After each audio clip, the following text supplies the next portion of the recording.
welcome this morning. We have another awesome day planned for you. We're so excited to be kicking off in just a moment with Jerry Avorn's annual AD Talk, which is always just fun, exciting, and also, what's he going to say? What's he going to say next? And so that will be coming. Thank you. Mm-hmm.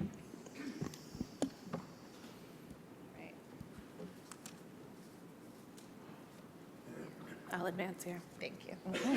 All right, so as we move into the next slide, you know us. If anyone is new here today, please wave your hand so we can point at you. No, I'm just kidding. Welcome if you're new or just here for today. I'm Bevan Amira, and this is my lovely co-host. Hello, everyone. Welcome back. I'm Anna Morgan Barsamian. Really happy to be here for day 2 and wrap up the conference. So we have Dr. Jerry Avorn with us today in the audience. And Mike and Jerry, if you could just wave hello, you'll hear from them in just a moment before Jerry's talk and have a more formal introduction. And of course, we have our program coordinator, Anshul Gupta, with us today. Anshul, if you can wave hello, she's been the backbone of this conference, so thank you, Anshul. And once again, we have our BMC staff with us today. Rachel, Tam, and Brindette Socrates, if you could wave hello. If you need anything at all, please let our team know. All right, some quick housekeeping. This is a refresh from yesterday. We have special guest Ken's here, who is also doing our tech, and with Daniel in the back. Give it up for Encore. Woohoo! They are dealing with a slew of curveballs these past 2 days. Ken's is also a very cool guy. He loves Kevin Kline. He enjoyed the movies from the 80s, most of all. He does love Kevin Kline, but has not seen A Fish Called Wanda. So that is something that Ken's, I'm stalling for time. All right, here we go. We're housekeeping. And here we are to the program book. Remember to take a peek at our program book if you have not already. This book is your go-to guide for speakers, bios, descriptions, and agendas. And a special shout out to Anshul for creating our program book this year. Thank you, Anshul. Yay. Please remember to post on social media, hashtag NaRCAD2024. We saw a lot of posts on X coming in yesterday. We were posting up a storm, so please continue to do that. We're having a blast on X. I'm still going to call it Twitter. All right. Could you advance, please? Thank you. All right, so next up, you hopefully know your way around by now, but you will see the blue icons for the bathrooms. And we will have our breakouts this morning in the same 3 rooms as yesterday. If any of you got lost finding the Copley room, I would be happy to walk you there because I got lost yesterday and I've already been here last year. So if you're getting lost, I will be happy to be your escort. Next up. If you have not connected to our Wi-Fi, the network is Fairmount. It's not Fairmount Public or Fairmount Meeting. You can enter the passcode Copley, and if things don't work out, let us know, and we'll be happy to help you. All right, so our conference hub, Anshul, is a sensation in getting everything to do with our conferences up on the hub in less than a week. So if you missed a session or you want to replay a session, you want to share slides with your colleagues who couldn't make it, this is the place to go. You will receive a blast with all this good info in it. You will also receive a post-event email with all of the links that were dropped in the chat box, resources, pretty much everything that transpired. We'll try to capture it all and get it to you. So fear not, we will do that work for you, just like a good detailer. We will collect all the good stuff and get it straight to you so you don't have to. All right, for today, we have, after this kickoff, we're hearing from Dr. Jerry Avorn for his annual AD Talk. Then we'll have a break before breakout sessions. Again, they're going to be in this room, the St. James room, and the Copley room, and we will tell you more about those before the break. And after breakouts, we'll head right into lunch, and then we have a packed afternoon for all of you. All right, and then this afternoon, we are going to have what we call a mastermind challenge. You can participate in whatever way feels good to you based on where you fall on the introversion, extroversion, timeline. But what we hope is that we'll give you something new to think about, and it'll be a chance to meet some people you haven't had the chance to meet yet. So we'll leave it mysterious, but you will work together. There will be Post-its involved. They are very brightly colored, and there will be markers, and we will try to have some fun. We will also have field presentations in the afternoon. If we can go back one slide, that would be great. And what we'll be talking about there are diverse clinical topics. So take a look in your program book. It's going to be some really interesting approaches. We have gender expansive care. We're looking at also GLP-1s, just some really great work there. At the end, we are going to have a special moment to really just shout each other out, especially after just a long year and it's cold. We want to kind of warm things up, try to have some things that we can walk away from this conference feeling really good about and really feeling recognized and seen by each other. So that will hopefully be fun and not too cheesy. You'll have to let us know if we make that happen. And of course, we'll be wrapping up with evaluations, and we'll try to get you out of here at 4:15. So for those of you who are grabbing flights, if you need to duck out earlier, please come let us know. If you need to grab your bags from your room and hide them somewhere, we will help you hide them. Just come check in with our home team. And when you see this slide come up, it's time to hear from all of you for questions. We've set aside lots of time for questions after all the presentations today, so please ask them. Don't be shy. We'll pass the mic around the room like we did yesterday, and folks joining virtually can add their questions into the chat, and we'll try to get to as many as we can. Don't forget, we have our evaluation raffle, so we're giving away $250 each day that you can choose which public health related charity to donate it to. Thank you to everyone who filled out the day one evaluations. There's still time to do that. We do build in time in the conference, so you don't have to worry about it after you've flown home and think, oh, I already forgot what happened on day one. If you have time to do this, it's incredibly meaningful to us, so thank you very much if you've done it and if you plan to do it. All right, polls today. We're going to try a new approach that is less reliant on technology. So here's how it'll work. Boston participants, if it is a multiple choice question, we will read you the choices and then we'll have you raise your hand in relation to which choice feels most relevant to you. If it is an open response, we'll have you turn to each other and chat for 30 to 60 seconds just to kind of warm up your thoughts, and then we'll pass the mics around to get you sharing, and then Anna will call out people's responses in the chat. So we'll hear from all kinds of participants. We'll see how this works. Thanks for bearing with us. And now we're going to transition to some polls to get us thinking about interventional pharmacoepidemiology. So, how do you determine the targets for your AD interventions? If you're new and you're not sure, just roll with what you would like to do. A, by analyzing prescribing data from the system in which we work. B, by understanding prevailing patterns of prescribing locally or nationally. C, we do what we're told by our program sponsors. D, we just wing it. Or E, I'm not sure. So take a moment and think about your answer. Who relates most to A by analyzing prescribing data from systems? All right, we got a LOSA up in the back. We've got folks from Oklahoma up in the back. Yep, wonderful. Vishal, okay, over there as well from Maryland. Thank you. And a couple of A's coming in the chat as well. Wonderful. What about B, understanding prevailing patterns of prescribing locally or nationally? Okay, couple hands, maybe half a dozen. Oh, nope. Looking more like a dozen. This is getting exciting. No B's in the chat. C, we do what we're told. Who does what they're told here? Okay, like a couple, yeah. But not because that's like who you are, right? What about in the chat? I'm seeing a lot of C's in the chat. Yes, of course. We have to be responsive to our funders. D, who just wings it? Yeah, Dan. Yeah, Donetta. Yep, everyone in the back, yep. Okay, I see you winging it. Who's just kind of not sure? Maybe they haven't had coffee yet? Not sure? Yeah, I'm with you, Alaska. I'm not sure. Okay, great. All right, so we have a little cross-section here. Anyone else winging it or not sure online? No one. Oh, the online folks are not wingers. All right. Here's one more question.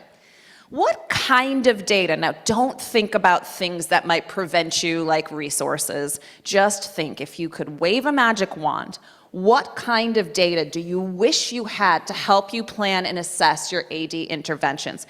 Take 60 seconds, turn to each other and chat, and then we'll have you come on back. Virtual participants, give us some data in the chat box. 60 seconds, go for it. Talk to someone next to you.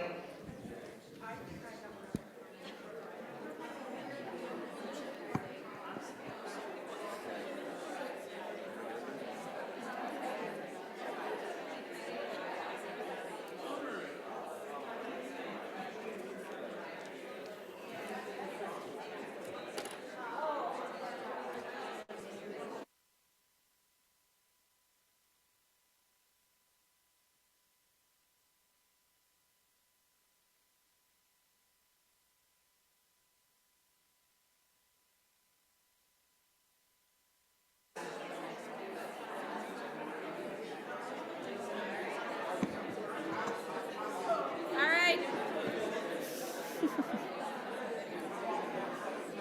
10 more seconds, wrap up what you're thinking. And Brindette and Rachel will be here to help you share your thoughts. All right, Boston participants, what kind of data do you wish you had? Throw your hand up nice and high so the people with mics can see you. What kind of data do you wish you had? Jackie in the back from Oklahoma. Lab values. Lab values. Ooh, we would love that. What else do we want? Don't be shy. I just heard y'all chatting. What did you talk about? Yes, right up here. Thank you, Trish. Beyond prescribing data, which we have, we'd love to know more about other behavior changes that they've made, such as screening. Okay, beyond prescribing, we want to know about who's screening. What else do we have? What would be ideal? Yes, over here. Thank you, Jackie. Sounds a little creepy, but I want a camera in their office the week before we're there and then the week afterwards. All right, don't mess with Jackie. She's got the Nest ready. Oh, what is it? The doorbell video camera. All right, what else? Who else has some ideas that haven't been shared yet? Yes, Denise. We were saying it would be nice to have some data on what patients want to know for their own health. So then you can pair that with prescribing data, screening data, and have a way to persuade prescribers in a direction because, you know, if they're providing patients under care, they'll be meeting the patient's desired Yes. health outcomes. That is not that radical, right? We want to know what the patients want. What else? Let's do a couple more and then we'll go virtual. Anything that was not shared yet? I heard lots of buzzing. Anybody else? Yes, right back here. Thank you so much. Appreciate it. At our table, we talked a lot about prescribing data and pre and post, but I think what would be most interesting would be also be clinical outcomes. But of course, that would be challenging to collect. Yes, clinical outcomes. All right, also throw your hands up if you just want claims data, if that's something juicy. Yep, Dan wants all the data. Yep, Mike wants claims data. All right, thank you for sharing. Anna, what do we have from the virtual crew? I'll read a few. We have overdose data, a global needs assessment of primary care medicine and others in our state, EHR, rate of provider missed opportunities for starting SGLT2s when indicated for diabetes with various conditions, local data regarding various infectious disease, provider data needs, patient data needs, and data information on how many physicians, nurses, and prescribers actually utilize drug screening tools. Excellent. We want all the good stuff. So I'm going to turn it over to Mike to introduce Jerry, who will then dive into what might be possible with interventional pharmacoepi and academic detailing. Thank you, guys.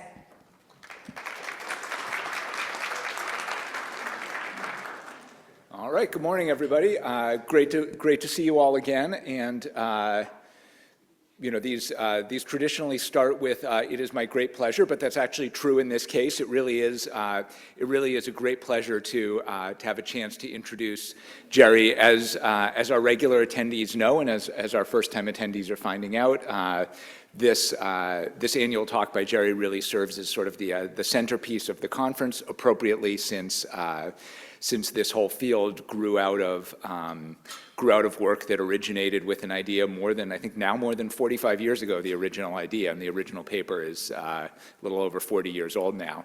I wanted to share a brief thought before I let Jerry launch, thinking about how what his work has done and continues to do, how it links into some of what we're hearing at this conference. Yesterday we talked about the importance of adaptation and innovation.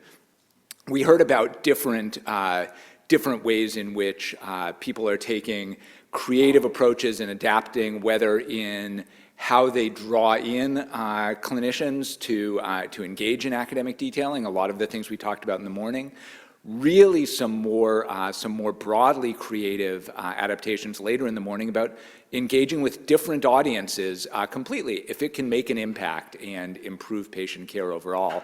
And I think that's really appropriate because those ideas 45 plus years ago, those original papers, came out of a willingness to be adaptive and to innovate and to do things that other people hadn't done, or that even at the time people probably would have said, what do you mean CME isn't good enough? Of course CME is good. We tell people what the facts are and that's going to change their behavior. It's that willingness to think creatively and to take risks that is where this all got started. The other reflection I'd add is, for there to be adaptation and innovation that is productive, there needs to be a strong core around which to build.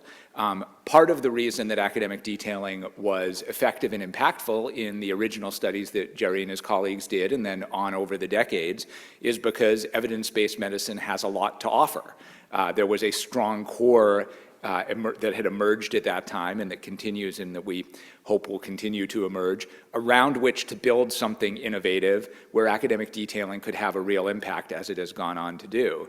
The interesting thing where we sit now is that academic detailing now is that evidence-based intervention, that it's been around, it's been proven, and all of you, the folks who presented yesterday, and each of you thinking of an idea that maybe you're feeling is a little too crazy to try, but you'll see if you can convince a few other people that it's worth a shot. Those may be the next innovations around that central core of academic detailing that help us make a bigger impact. Finally, in that same idea, we've talked about some. Jerry's continuing to do that because what he's going to talk to us today, what he's going to talk to us about today, are how to think more broadly about some of the new opportunities that are coming up around data, around how we look at it, around how we analyze it, to try to take that same core of academic detailing and find ways to make it more effective and more impactful. That's why I'm so excited, content-wise, to hear from Jerry. Personally, of course, as you all know, he's been involved in the origins of a lot of the major academic detailing programs, not just here in the US, but in Australia and Canada and other international programs. And that's in addition to his impact on the larger field of pharmacoepidemiology and research more generally. And on a personal note, he's been a friend and mentor for over a quarter of a century now, which means that one of the two of us is old, and I fear it may be both of us by now. So with that, it is truly my great pleasure to hand the podium over to Jerry.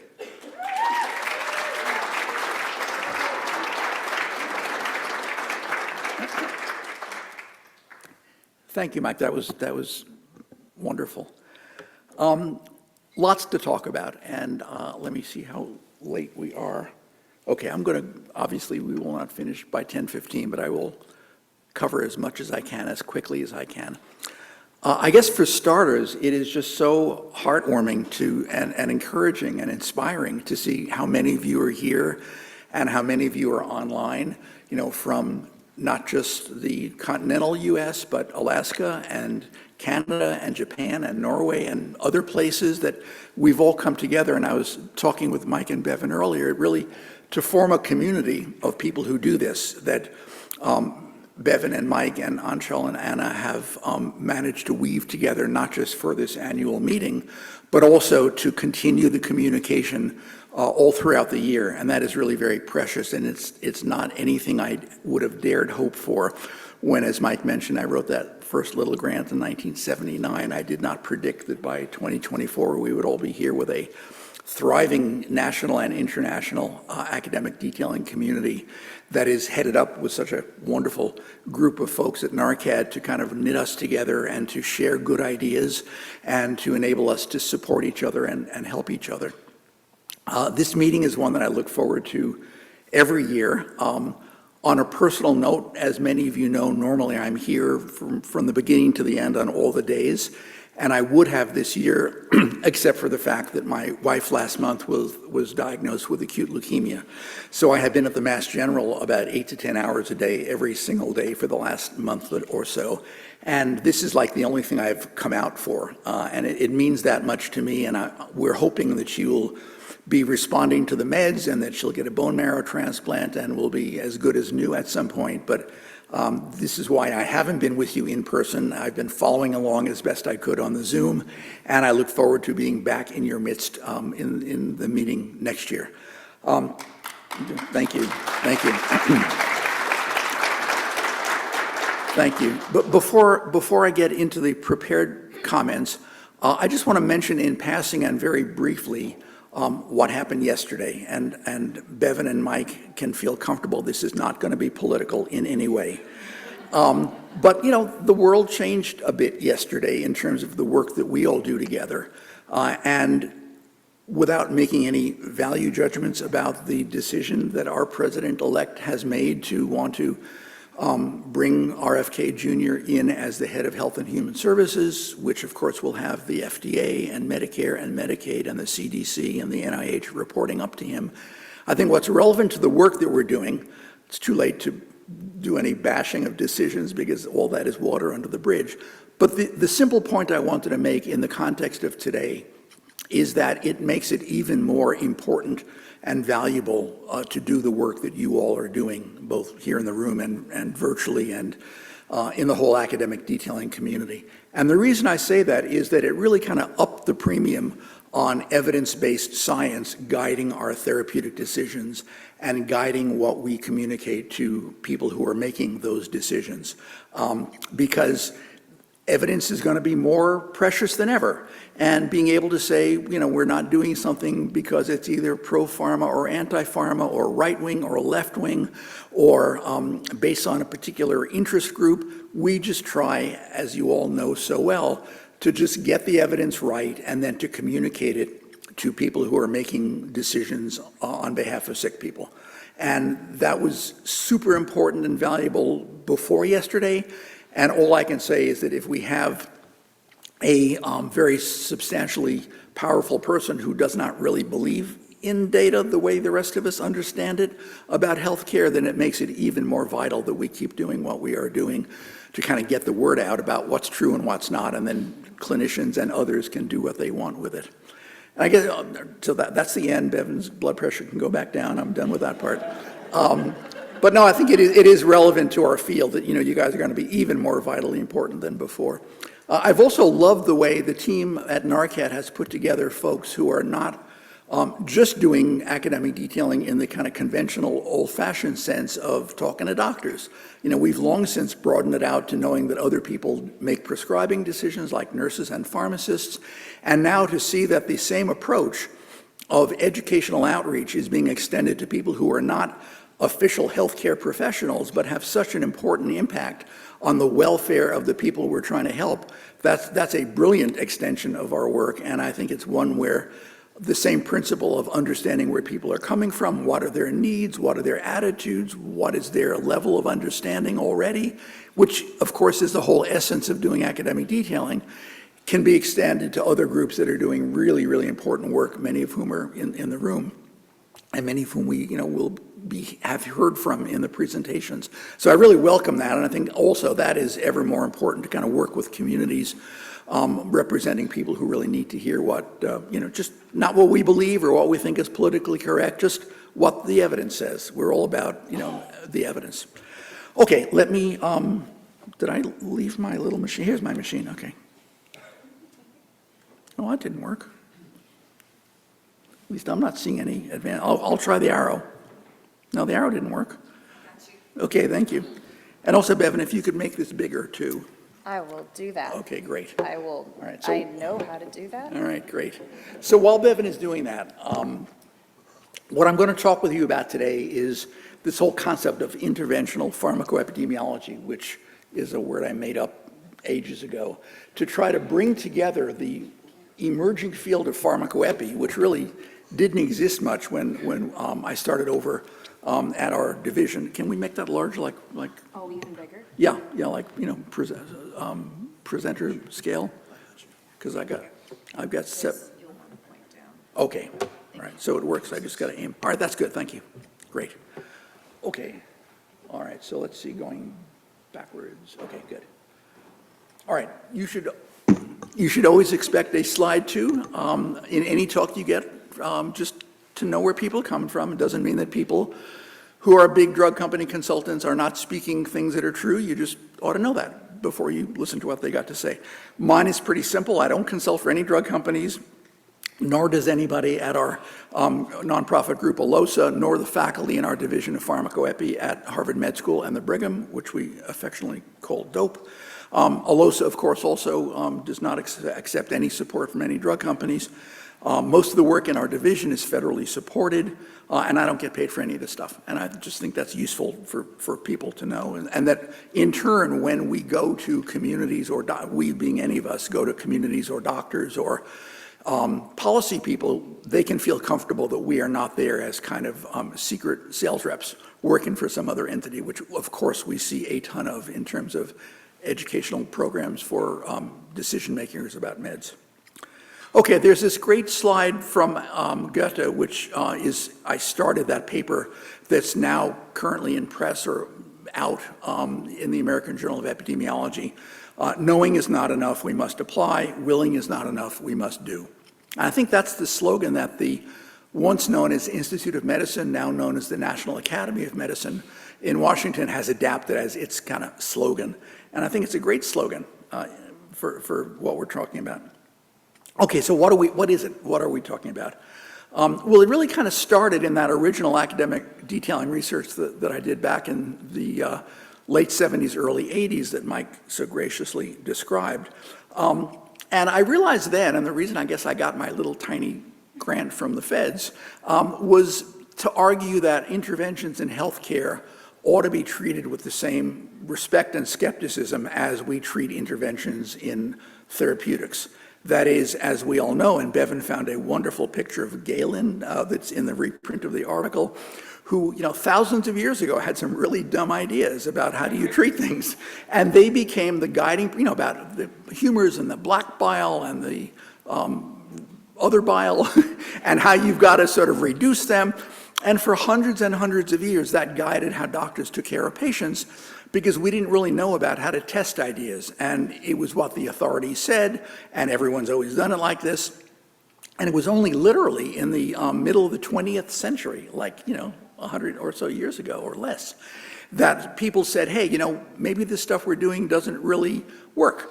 Maybe all that bleeding and laxatives and cathartics and stuff doesn't really make people better. Let's do a randomized trial. And we all sort of swim in the water of randomized trials all the time, or good observational studies, which is another important source of knowledge. But that was novel. And it was only in the 1950s that we began to hear about, we all think this works, but let's just randomize people to get treatment A or treatment B. Nobody knows who got what, and then we see how they do. And as simple as that idea sounds, it was revolutionary in the mid-20th century, and that totally transformed what we know about what works and what doesn't. And the idea with that very first academic detailing study was that we need to do the same for healthcare interventions. We also don't want to replicate the idea that everyone knows this is what you do, or this is how I learned to do it. If you believe something works, whether it's a drug or a healthcare intervention, you should subject it to a randomized controlled trial.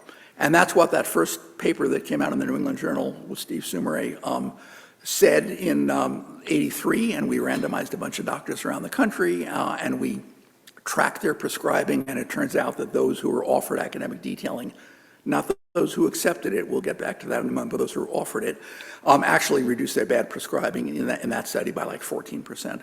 And I think as we move forward in healthcare and trying to make our systems more effective and efficient, we need to turn to the randomized controlled trials that kind of dragged pharmacology, kicking and screaming, out of the Middle Ages and enabled us to know what drugs work and not what drugs, your professor said you should use.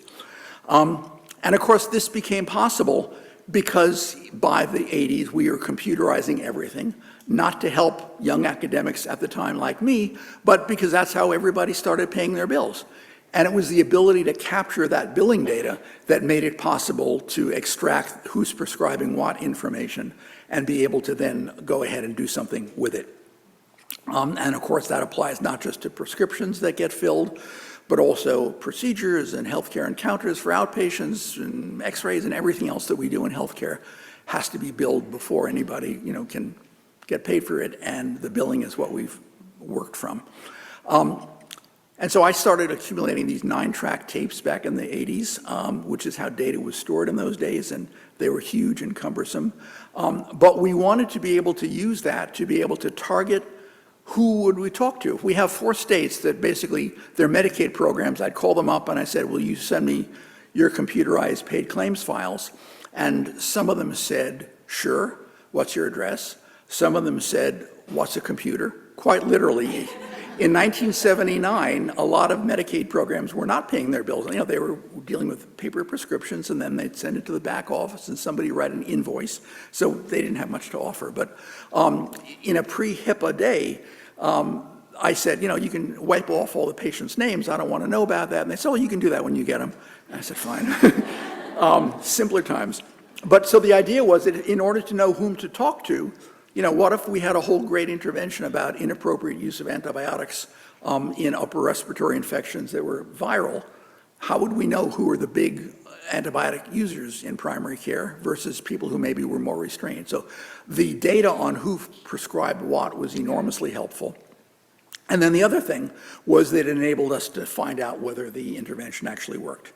And so I then started to hoard these claims data. And one Medicaid program led to another, and then I found out that if I needed to have more clinical outcome data, I'd need to start hoarding data from the Medicare program. And then a couple of states like Pennsylvania had and still do have a great program of paying for drugs for the elderly, decades before Medicare started doing it, called the PACE program. Not the PACE program many of you know in geriatrics, it's the pharmaceutical assistance contract for the elderly. And Tom Sneddon, who has now run that program through 6 or 7 different Pennsylvania governors, is still there, and so he's been sending me those tapes. So we developed this hoard. But then the question is, okay, you've got gigabytes, terabytes of data, what do you do about it, and how do you think about it? Okay, so this is where the pharmacoepi piece comes from. And the idea is that interventional pharmacoepi is not just collecting the data and saying, isn't that interesting, and writing a paper about it, but using those data to be able to shape and evaluate interventions to make things work better. So it's the systematic review of detailed data on medication use or any other utilization that you care about in a target population of patients and prescribers, so you could measure these following things. Who is prescribing what? To what kinds of patients? We heard a little bit about that in Bevan's introductory questions about what kind of data do you want. With what clinical outcomes, ideally, we'll come back to that. And then you can evaluate, if you set up your outreach interventions, you can evaluate how well did it work. Because as we all know, people who support programs, particularly in data-constrained times, would like to know what they're getting for their money. And I know that our colleagues at the VA who run such a masterful, enormous, and effective academic detailing program on what sounds like a daily basis need to account to somebody in central office about what are you doing with all those people and all that money and what are we getting for our investment. So everybody who runs a program at some point is going to be asked that, and we need to begin to get more proficient at being able to answer those questions. On a whole other side of the research that we did in our program over at Harvard and the Brigham and before that, the Beth Israel, looking at what do patients do or not do with what we prescribed. We're not going to talk about that now, but once you have a way of knowing who filled what prescription, it opens up a whole ghastly world of non-adherence. And I was doing a lot of primary care in those days, and I didn't have a clue that a lot of what I was writing and handing to the patient, usually handing in those days, they just weren't filling, whether because they didn't understand what I said, or I explained it badly, or they couldn't afford it. And the whole issue of who is not filling their scripts is an enormously important one, but beyond the scope of what we're talking about today.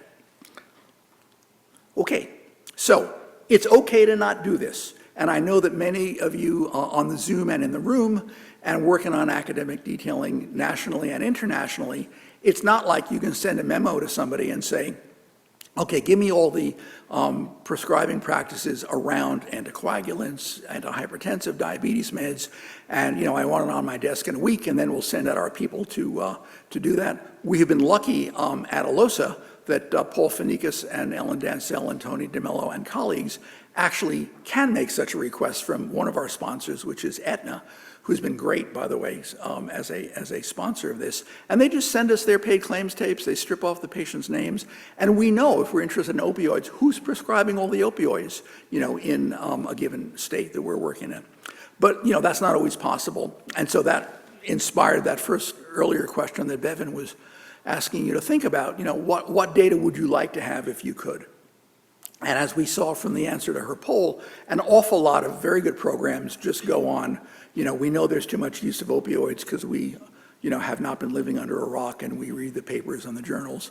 Or we know that there's an awful lot of overuse of antibiotics, or, not enough people are getting buprenorphine who need it.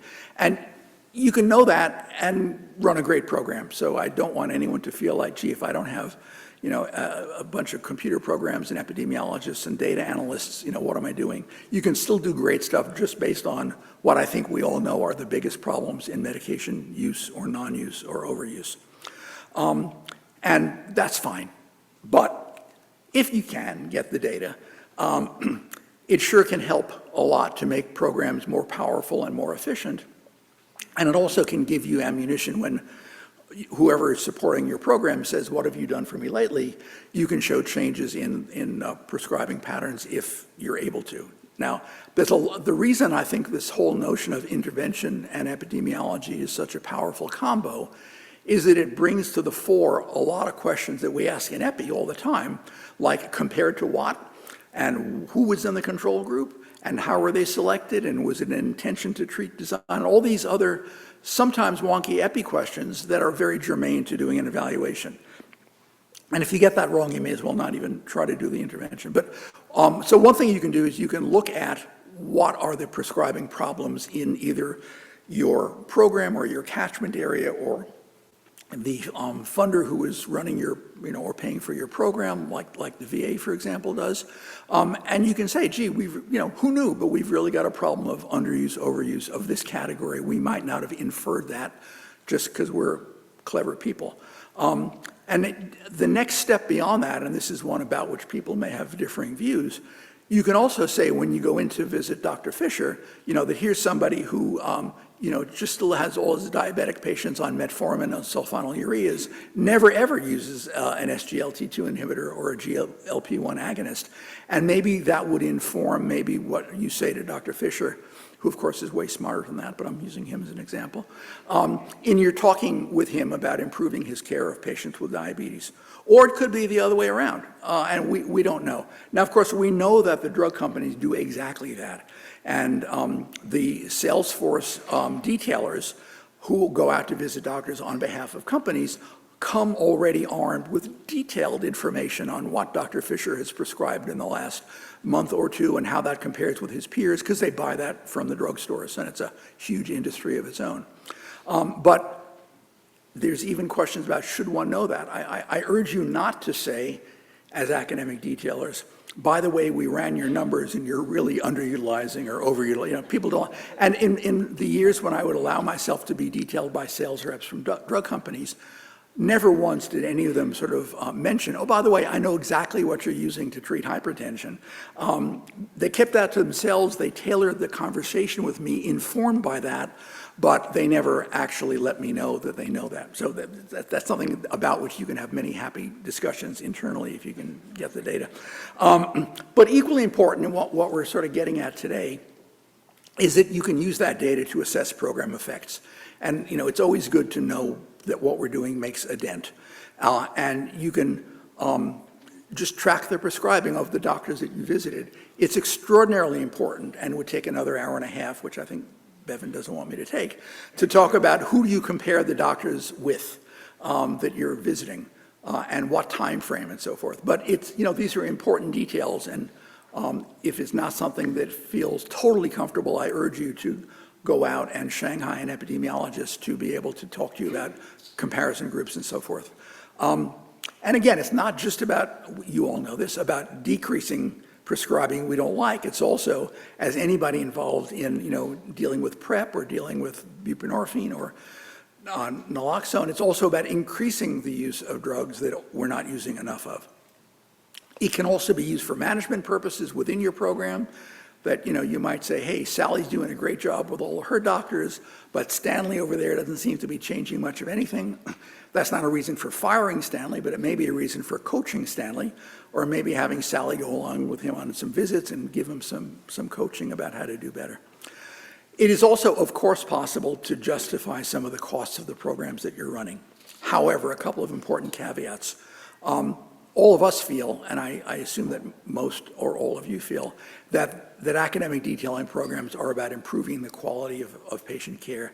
They're not primarily about cutting costs. If we can help people not overuse drugs that are silly and overpriced, that's great. But folks who come to this from the kind of bean counter side of things, who you may be getting your budgets from, will want to know primarily sometimes, so how much money did you save me last month? And that's not what we're there for, and you can remind them of that. But it is something that we can track.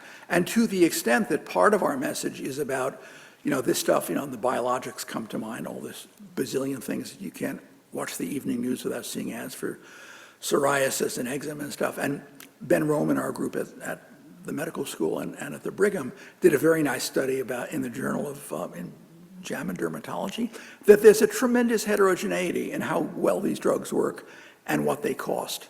And the two of them do not march together. So those are some things one can do that will help contain costs, but that's not really why we're primarily out there. But you can track that if you've got data on utilization, because of course that comes along with data on prices. Earlier in the day, somebody mentioned, the desire to be able to show that there are better clinical outcomes. Don't make that a criterion that you are going to have to hold yourselves to, because we know that for an awful lot of wonderful drugs, it takes a couple of years to see a difference, even in these very carefully done randomized controlled trials that make it into the best journals. It doesn't work right away. And so if somebody were to say, you had a program to increase the use of anticoagulants in people on atrial fibrillations, show me how many strokes you prevented in the last quarter. Well, no, that's probably not going to be data you're going to be able to find. And the way I think of this is there are some excellent clinical trials out there that we base all of our messaging in. They did that very hard work. They did it well. And if there's a clear difference in outcomes from drug A or drug B, compared to one another, that's their responsibility. It's there. Don't feel like you need to also show number of strokes prevented, number of hip fractures prevented from better use of meds for osteoporosis. Connect the dots between the clinical trials that somebody else did and your ability to just improve prescribing, ever so slightly. And the improvement in prescribing, may be modest. It may be just a few percent. I will talk in a minute about a very big review of the literature that was led by Ben Rome and Ellen Dansell in ALOSA and at our division at the Brigham and Harvard, in which he went back over looking at the experience with academic detailing nationally that'll be in press in a couple of weeks. And the finding of a few percent change in improved prescribing is really, as President or ex-president or once Vice President Biden said to President Obama when they passed the Obamacare legislation, this is a big effing deal. Now, that was a big effing deal. How long we can hold on to it, I don't know. But changing prescribing by 5% is a big effing deal in the world of behavior change. And don't feel, gee, I was sort of hoping for, like a 30% improvement. Don't hold your breath. Okay, the methodology is important, and you've all got, thanks to Bevan, a reprint of that piece that I've got sort of current-ishly in the American Journal of Epidemiology. I was asked to write it by the editors to go with a really, really good paper that is referenced here and is also in your materials that our colleague Caleb Alexander at Hopkins wrote. And it was about methodological issues around doing interventional epidemiology studies. And what he did there is he looked at, what do you do when you can't always do a randomized controlled trial? What are some options? What are some alternatives? It's important to understand there's got to be some kind of control. And I won't mention the origin of some studies that sort of looked at people who accepted academic detailing programs versus those who didn't, or people who were terrible prescribers versus those who weren't. You can't make comparisons like that. It violates common sense and some basics just thinking about comparison groups in epidemiology. So you got to be careful about that, and do read Caleb's paper. And if you have trouble getting it, I'm sure Bevan can violate all kinds of copyright laws and help you get a one at a time PDF of it. Okay, but Jerry, this is being recorded. I know. Well, one at a time is allowed. If you were to charge them $20 and send out 100, that'd be a great way to fund NaRCAD. No. All right. No, I've looked into this. Professional colleagues can mail single reprints to their own colleagues without violating the copyright law. And that is what we've done with your things here. Okay. And that's where to come back to this intention to treat. You don't want to say, we offered it to a lot of people, and then we evaluated the ones who went through the whole academic detailing program compared to the ones who either refused or were randomized to controls, because they're not comparable. And there's some very nice stuff in Caleb's paper about step wedge design. There are issues within your own programs about whom can you follow and what are the rules about tracing someone's prescribing. It's easier if it's a quality improvement program than if you're doing, a treatment of an experimental drug. Arcane issues, which I won't go into, about what is the unit of randomization, except to point out that when we did our first nursing home study, which I think was in the New England Journal in 1993, I needed to randomize nursing homes as a unit in Massachusetts, because you can't have Dr. Jones in a nursing home and Dr. Smith in a nursing home working together on the same patients and maybe cross-covering each other. We were trying to reduce overuse of sedating meds in nursing homes because they, they tend to behave as a unit, so we randomized the whole nursing home. So things like that to ponder. The step wedge design, I won't go into detail, but it's a way of randomly allocating, let's say, practices for the sake of argument, and that Dreischult paper in NEJM from 2016 is a great example of that, and Dreischult was a co-author of that Caleb Alexander paper too. It's a way of going to a practice and saying, we want to do this, and we're going to randomly allocate you to get the intervention now or in 9 months. And most people will be more likely to say yes to that than to say, we might randomize you to be a control and you get nothing, let us look at all your data. So if you randomize the time that somebody gets the intervention, you can then look at the pre-post for each of those practices or facilities or doctors in a way that is still respecting randomization but doesn't make some people feel like they're not getting the program. Okay. To begin to wrap up, Don Berwick of local and international fame has written with his colleagues some very good stuff about pragmatic evaluation and improvement of programs. And I saw in one of yesterday's presentations the Plan, Do, Study, Act concept. And it's a hell of a lot more easy to do and more practical than doing a randomized controlled trial from scratch every time you do something you want to evaluate. And in brief, and many of you will already know this, you basically sit around a table with your colleagues and say, what do we think we want to do? What would be the best thing to try? You go out and you do it as best you can. You then look at, well, did that work? Did people like it? Did it make a difference? and then you modify it and you act again in terms of making it better.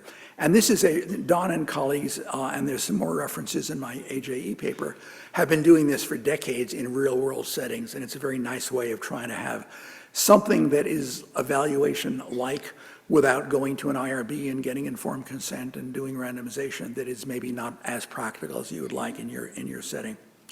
To come back to the clinical outcomes, I think I made this point a couple of minutes ago. If somebody says, how many strokes did you prevent in the last fiscal quarter, you explain to them that these things don't happen right away. But since, for example, with atrial fibrillation, we know that treating atrial fibrillation prevents strokes. That was demonstrated by people that Mike and I know, like Danny Singer 20 or so years ago.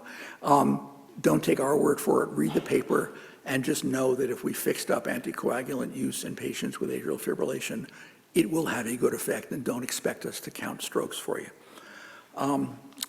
Okay.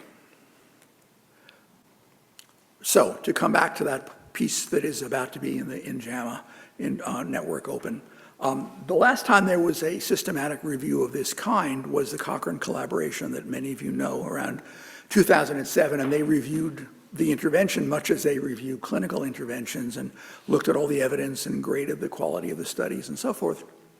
And they found back then, to the glee and relief of many of us, that they did show that academic detailing worked. They called it educational outreach, but whatever they call it, they showed that it worked.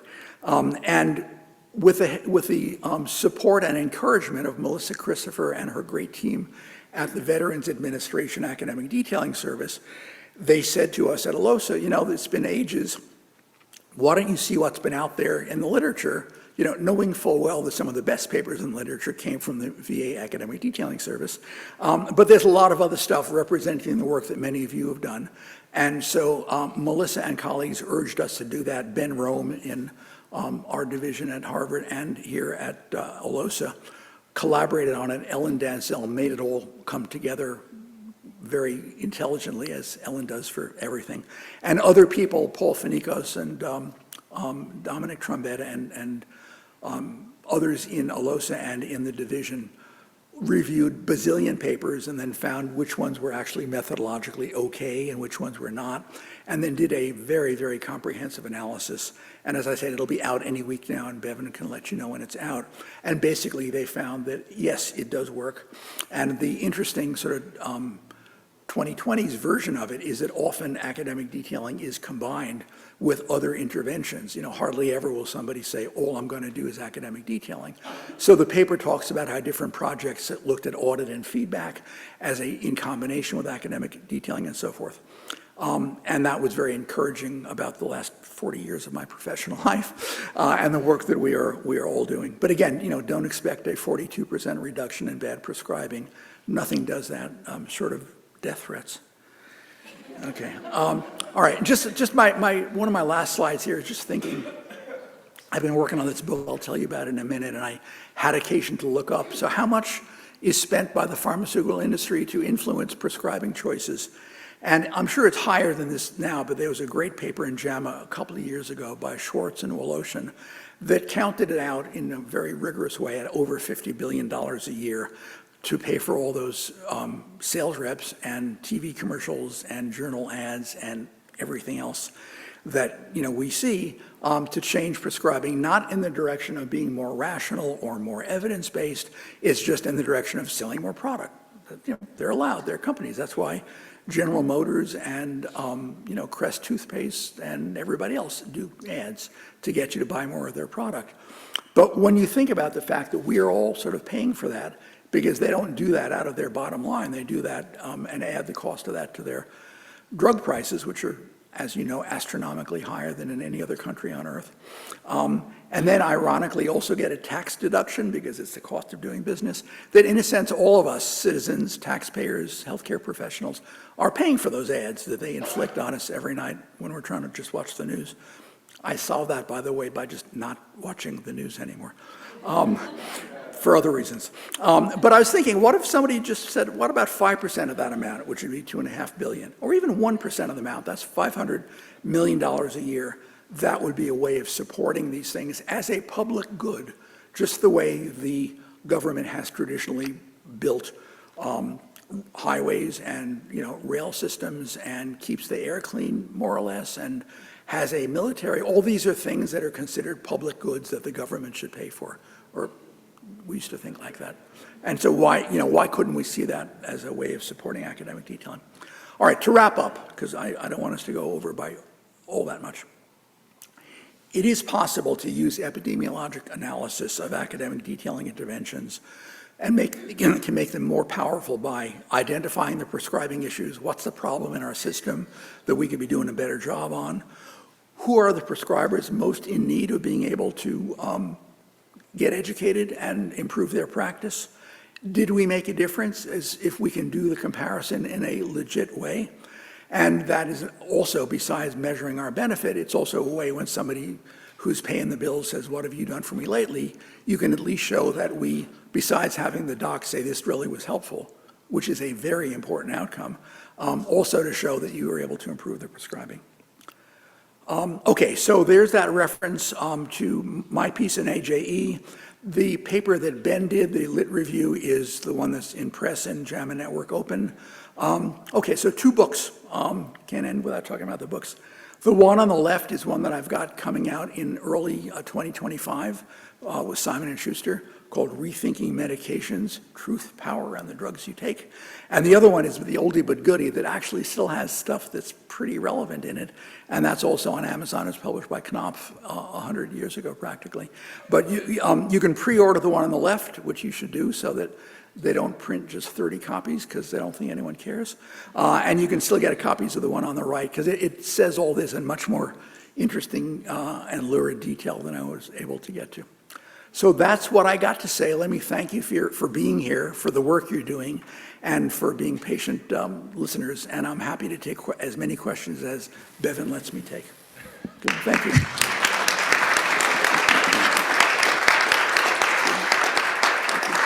I think the most important question we'll have is from Elizabeth Fowley-Mock, who says, will you be reading the Audible version of your... Yes, I put in the contract that if there is an Audible version, and I think there will be, I got to read it because it's about me. Yes, it has to be you. Yes, okay. Right. So those of you who have long commutes can just get the Audible version when it's out. Okay. We can squeeze in 1 or 2 questions if we can. We're a little bit over, but what we'll do is kick everything forward 5 minutes. So thank you guys for being flexible, and we'll make up that time at lunch. Any questions for Jerry? Or objections, that's allowed too. Or objections. We have one right here from Trish Ron in Canada. Hi, Jerry. Thank you so much for your inspirational talk. It got me thinking about if your academic detailing service was new to the idea of using interventional pharmacoepidemiology, what would be an easy way to get started? Okay. Yeah, my colleague next to me just said, an easy way, Right, as okay, though there is that- one. All right, that's a great question, and I would, as an academic, I would answer your question with a question, which is it would depend on what is sort of the marching orders that the program has. Is it kind of funded by a province for quality improvement? Is it something that a health insurer wants to do to improve outcomes? So hypothetically, what would you say is the kind of origin of the program? And that will maybe help me to give you a better answer. Okay, well, I've lost my mic. I will repeat it. Oh, you got your mic back, good. That's fine, I think I can make do. Okay, yeah, so in our case, and we are using data already, but our existence is mainly to improve sort of the educational outreach and overall outcomes related to chronic conditions in primary care. So we started with opioids and benzodiazepines, deprescribing sedating drugs, but we've since moved on to chronic health and trying to move a little bit more towards the direction of not just providing the educational outreach, but helping with the electronic medical record, potentially dipping into practice facilitation where we provide a bit more ongoing support. So we'd like to know if what we're doing is helping improve their overall practice beyond prescribing, but also all the other things they need to do. Okay. I would caution against that. And let me say why, and again, make an utterly non-political reference to the choice of our new Secretary of Health and Human Services. No, seriously, there's a lot of, people saying, well, he's got some weird ideas about, abolishing a lot of stuff in the FDA and the NIH, but he's really into chronic health, and we have too much chronic illness in America, and it's great that he wants to focus on that. And your comments both make me queasy, because I think that this is such academic detailing is such a difficult thing to get right. The narrower the focus, and this sounds like, very limited, but it's true, I think. The narrower the focus, the more you'll be able to have an impact and show you had an impact. And so rather than saying, as we read in today's papers, Americans have too much chronic illness and we need to fix that, or to say going after chronic disability, to say, no, we've got a real problem with, pick it, diabetes out of control, cholesterol undertreated, people who need to be on osteoporosis meds, not getting them. And I would suggest not doing something as global as chronic illness, but something super focused, because A, you know what the message is, and B, you know how to measure if you had an effect. So I would go narrow. Okay. All right. Unfortunately, we are out of time. Please give it up for Jerry. Thank you. Thank you. If you would like to say hi to him before he sneaks out the back, he'll be here for about maybe 10 or 15 extra minutes. Right. So please do say hello to him during the coffee break, and I will transition. Okay. Thank you, Jerry. No, I want to hug. Yes. Thank you so much. Okay. And if you had questions that we just didn't have time for that are keeping you up at night, please email the NaRCAD team and we will triage them to Jerry. All right, so coming up next will be day 2 breakouts. As I said, actually to make things a little more comfortable, we're gonna flex everything by 10 minutes for just a little bit, and I will explain. So your breakouts are gonna be from 10:40 to 12:10. You'll come back for lunch whenever they end, and you'll have about an hour and 5 to 10 minutes. There's going to be some really terrific breakouts this morning. The ALOSA team, specifically Mackenzie Rowe and Dan McMahon over there, giving a wave, are going to be doing smart data collection for better implementation planning right here in the Oval Room. If you will be here, please remember this is a breakout for the time being, so see if you can come a little bit closer and make it feel like a breakout room. Exploring the role of empathy will be in the Copley room, which is just around the corner from where we had the reception last night, if you were able to come. And that was a blast for those of you who were able to come. That will be with the RX Files team. They are fantastic and they have really cool logo socks. So if that's not reason enough to think about empathy, go for the socks. And last but not least, in the St. James room, which is where we had the reception last night, we'll have Making It Up As You Go, using improv to enhance communication. You will be moving around, so if you need to sneak back up to your hotel room, put on some sweatpants, go for it. I don't think there'll be any parkour. Are we correct? Jess and Shirag, yes? All right, wonderful.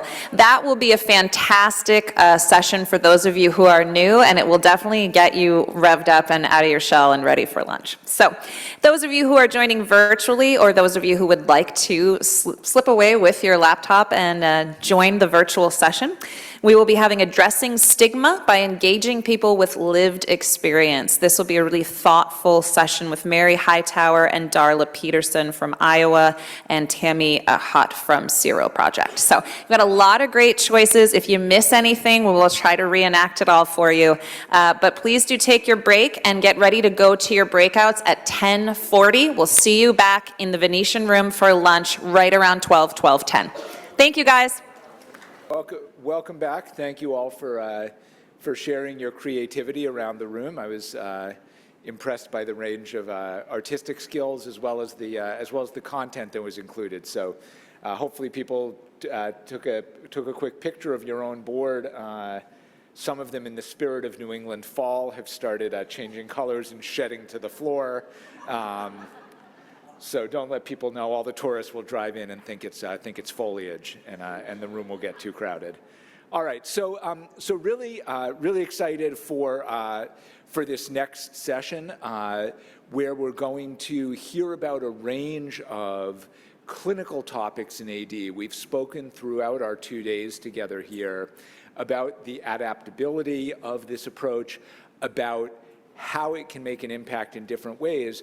And these last 3 field presentations really kind of take us both back to some of the original places where we thought about academic detailing in the choices among medications and how we incorporate new agents into practice, but also in how over time we've thought clinically about a broader role for our discipline, how we can identify when there are opportunities to make care better, a gap in care around any of a range of topics that might include testing, might include screening, might include treatment and choices among drugs, might include follow-up or some combination of those.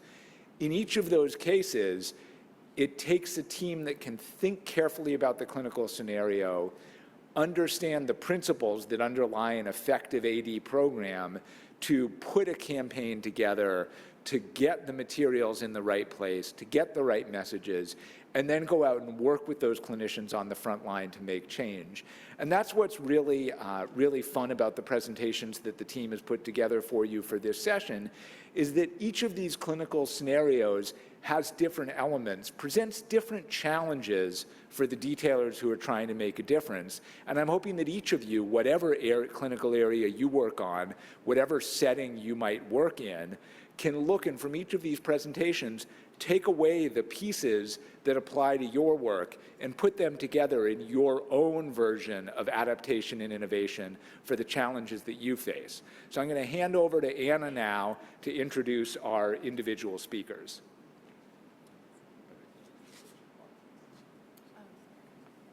Thank you. Thank you, Mike.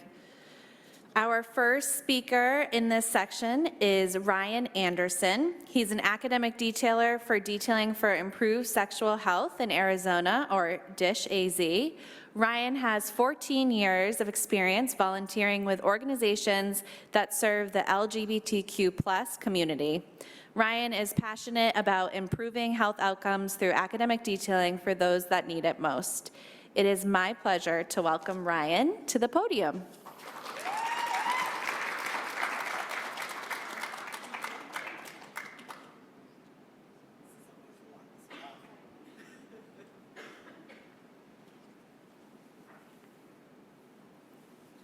All right, good afternoon, everyone.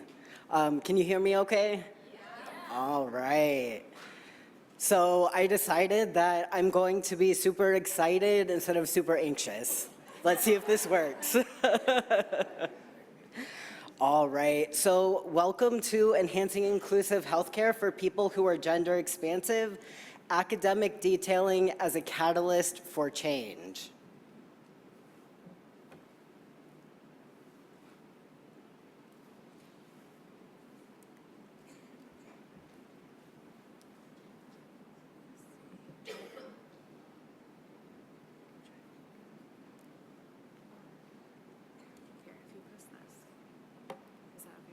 Yep, that's perfect. And you can use the okay. All right. So I don't have any conflicts of interest to disclose. All right. If you could wake up tomorrow and choose any new name for yourself, what would it be? And Ryan, go ahead and hit forward, and it'll tell us how to handle this. So Boston participants, take 30 seconds to chat with each other, virtual type in the chat box, and then we'll call out some answers with you. So, but I love that someone yelled out Janet. All right, take 30 seconds and share with each other who you would choose if you had to.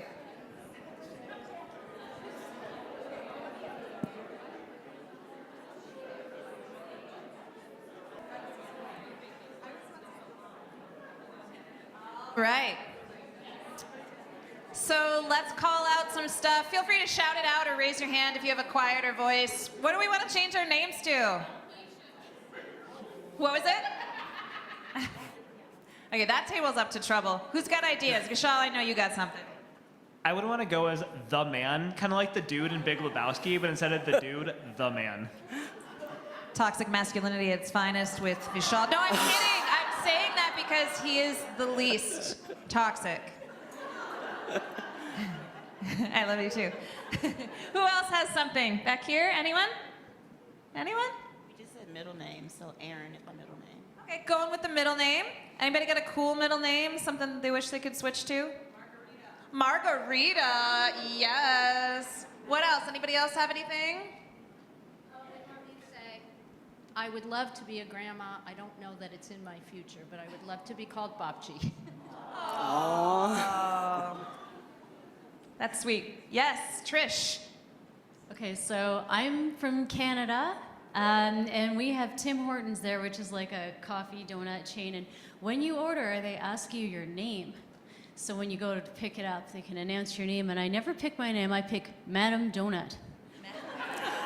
Yes. Madam Donut in the house with the man next to her. Anybody else? I Anything have else? some in the chat, Bevan. Some I'd in the love to chat read. box. What do people at home want to be called? Not Childless Cat Lady, Queen Renee, LeBron James, Isabella. Julie says, Hannah, my name I used when going out with my friends in college. Hannah had no worries. Nice. Deepak Chopra, Isabella, and Audrey May. So we got some people answered this pretty easily. What do we think about that, Ryan?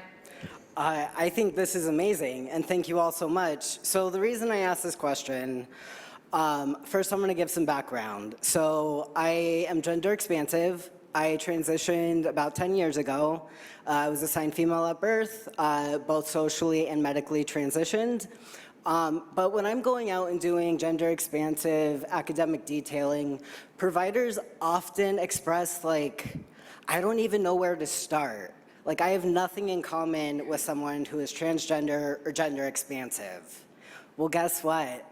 Now all of you have something in common with someone who is transgender or gender expansive. Because this is one of the things that we go through, right? Our names are often very much tied to our identities.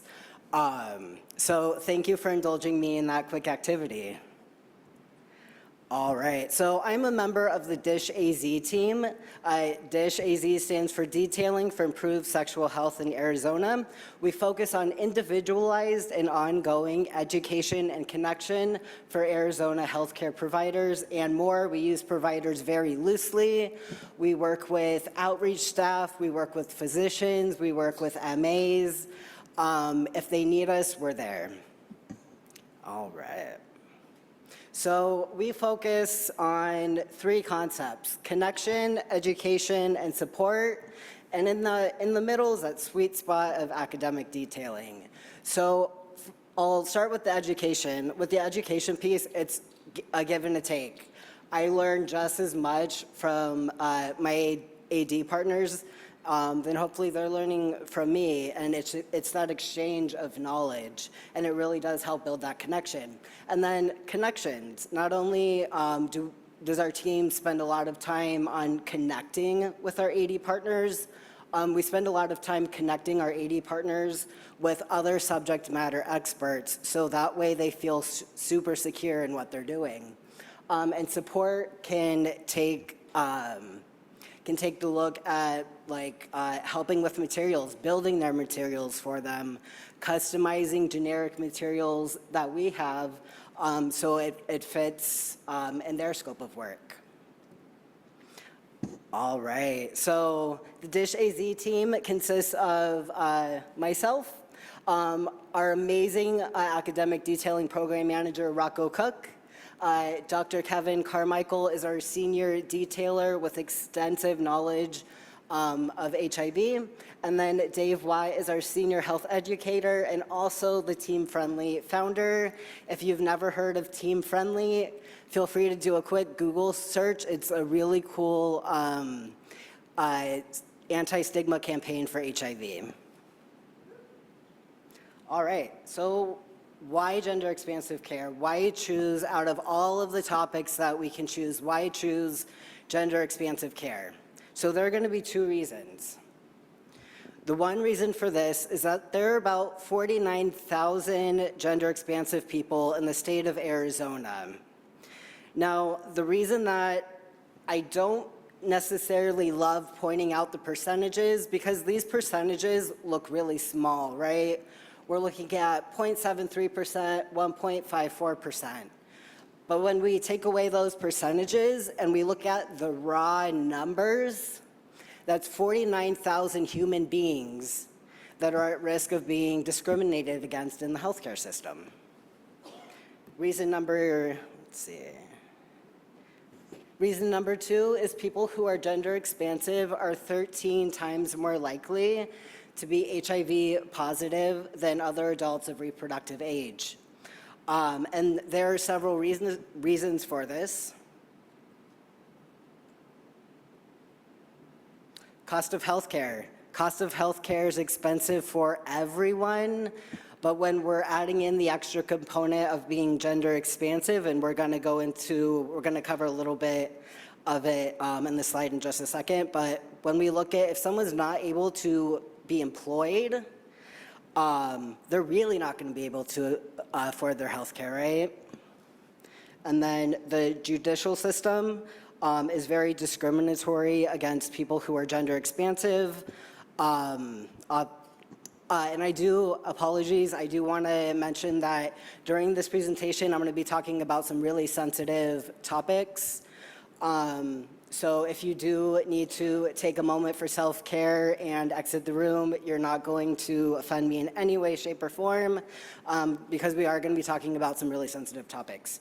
But in the judicial system, in the prison system, oftentimes people who are gender expansive experience violence, experience rape, and this can increase the HIV positivity rates.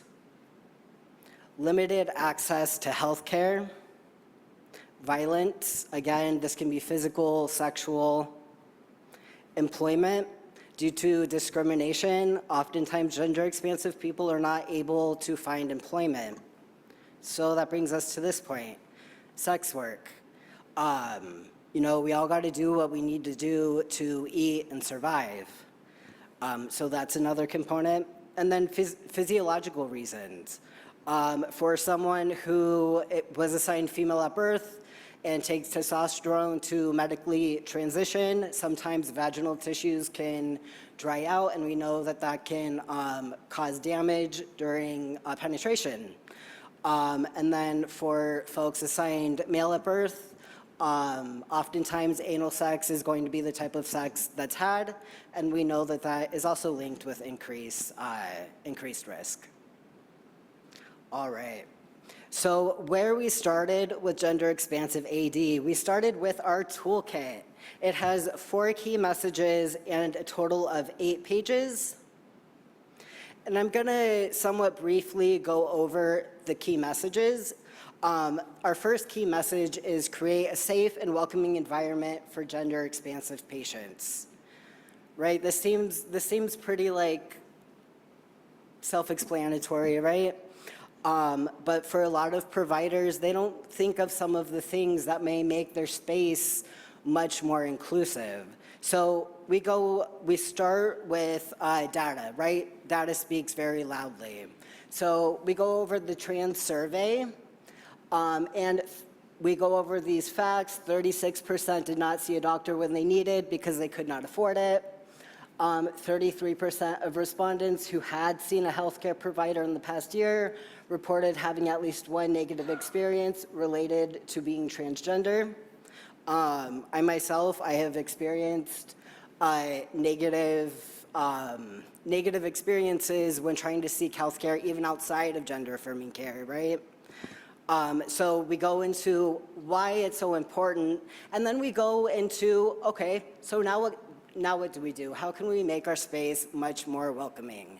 So we go over EMR, right? EMR is always the fun one.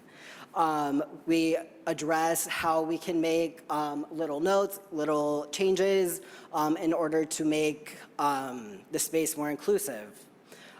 We also go over things like pronouns, pronoun pins.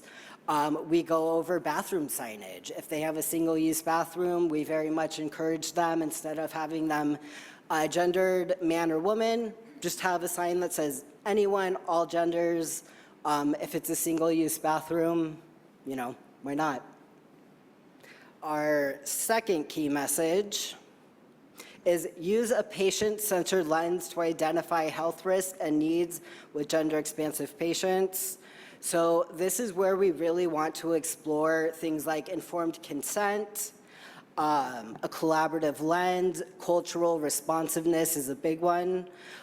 We go over what we want to do and what we don't want to do in terms of what we want to say and what we don't want to say. And we go over terms to use for their bodies, right? We want to make sure that the provider knows that it's very important to use the terms that the patient uses for their own body, because certain terms can trigger gender dysphoria in somebody. And that can very easily shut down an appointment just with one word.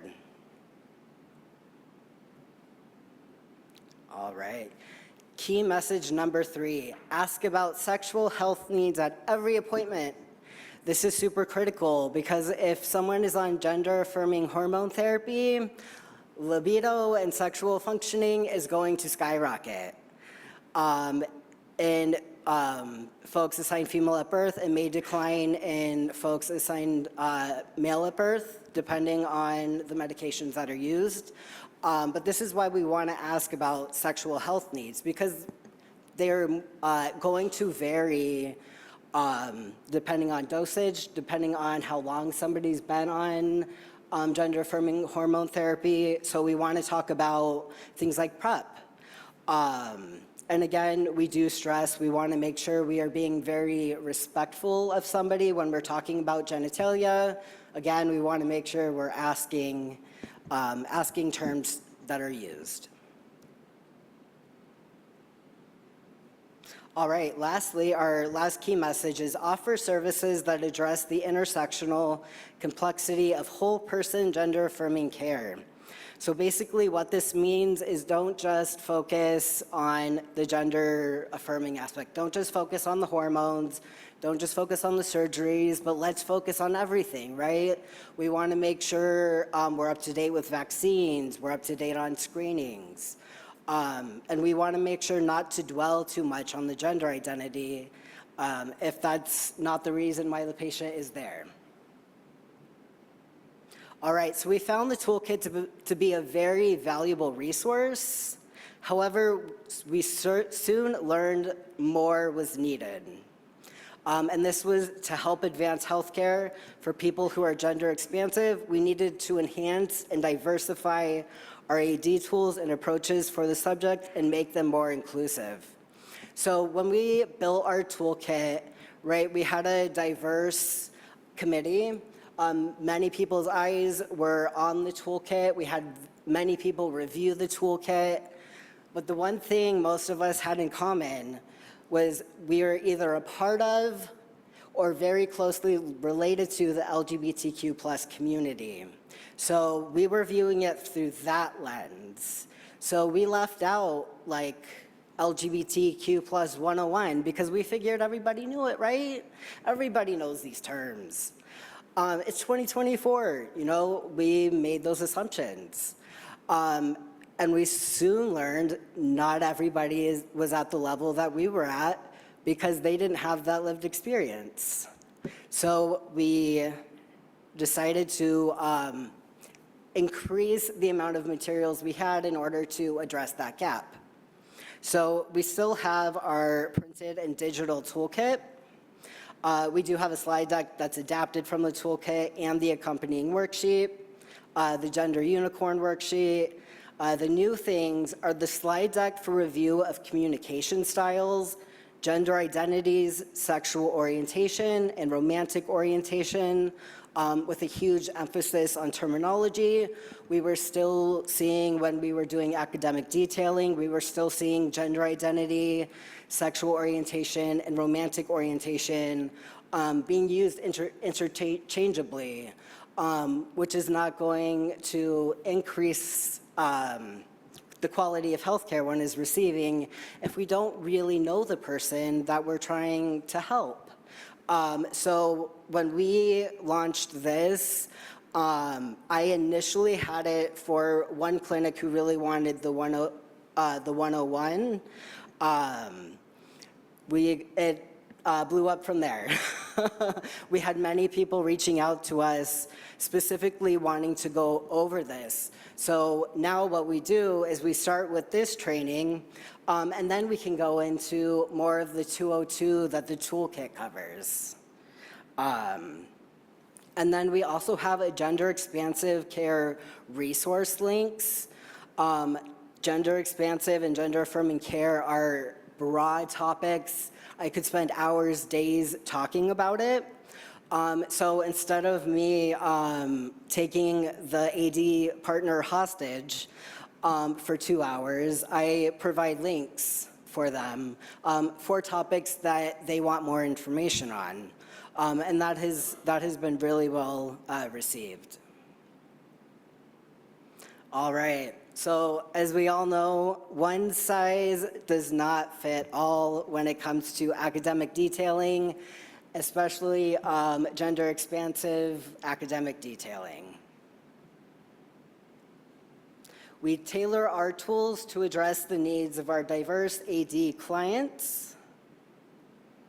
All right, so this is how we decide which tools to use and how they should be tailored. So we start with the needs assessment. We want to understand the motivation behind the AD request from the client. And then gain an understanding of workplace culture. We have found with gender expansive care that this is critical. We need to understand what the culture is in the workplace in order for our academic detailing to really be effective. And then get to know who our champions are. Who are the ones that are always wearing the pronoun pins, that are pushing for this training to happen?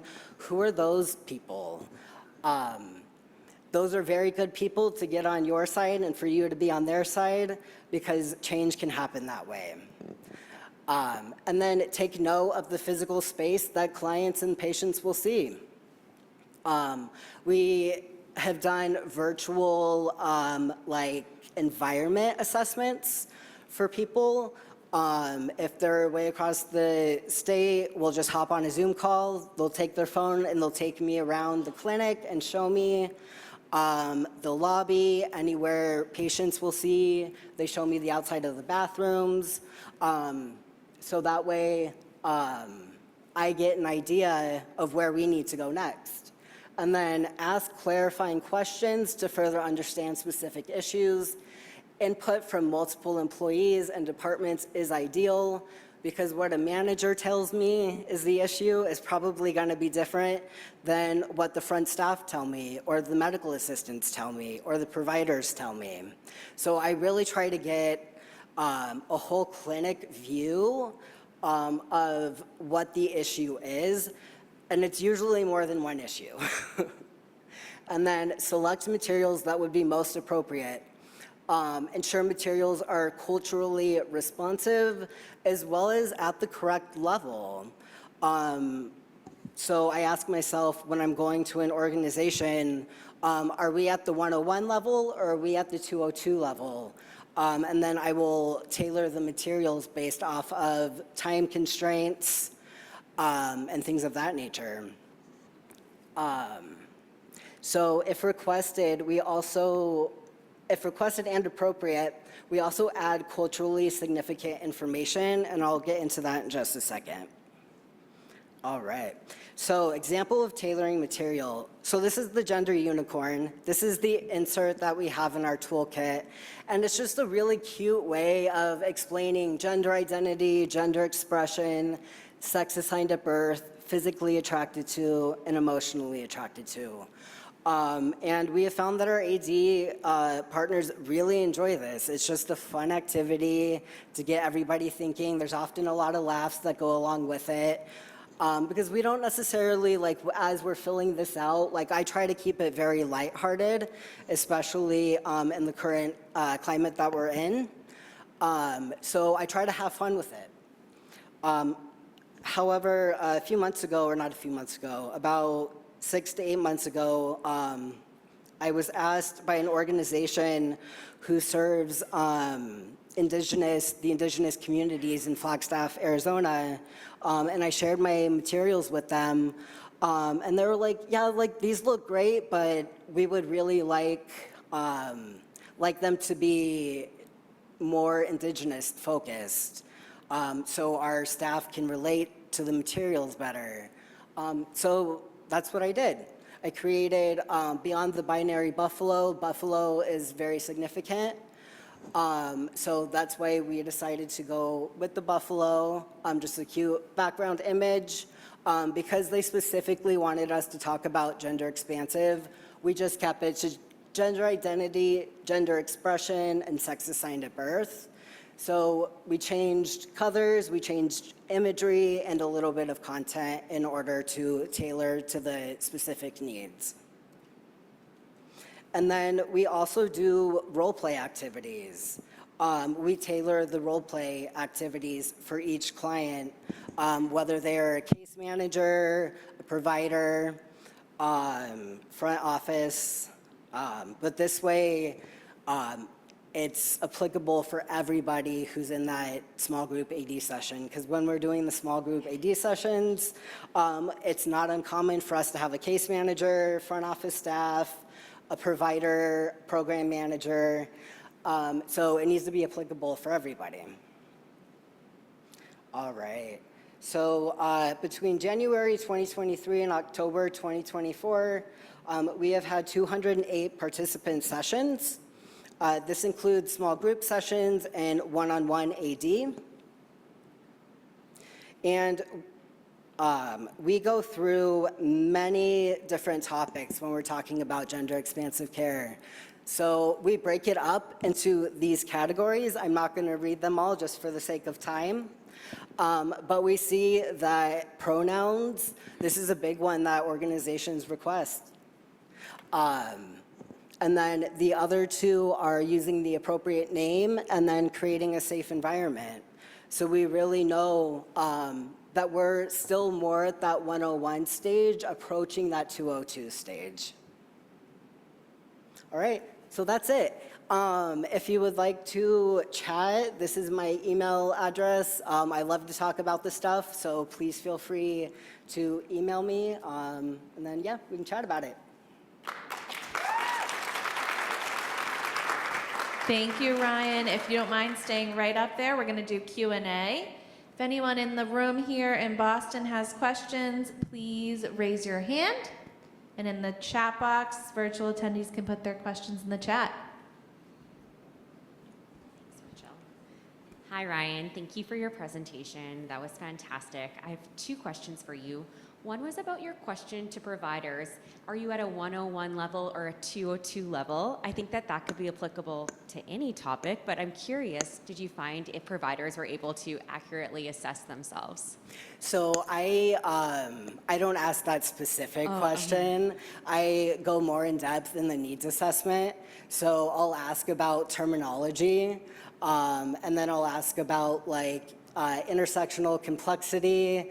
I'll ask about creating welcoming spaces, and depending on the looks I receive and the words that I hear, that's how I'll determine if it's 101 or 102. Okay, that makes sense. Thank you for clarifying that for me. And then my second question is a question that I was curious about, and I'm wondering if other people had a question, but you've used gender diverse and gender, just diverse and then gender, what was the, expansive. And can you tell me, so expansive was your materials, is that the preferred terminology? Yeah, so gender expansive is an umbrella term, much like transgender. I go back and forth, so I transitioned 10 years ago, and transgender was like the umbrella term to use. Gender expansive is much more inclusive. It's much more inclusive of folks who are agender, maybe non-binary, things of that nature. Thank you so much.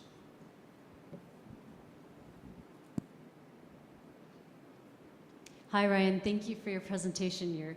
You're an inspirational role model for many people, I think.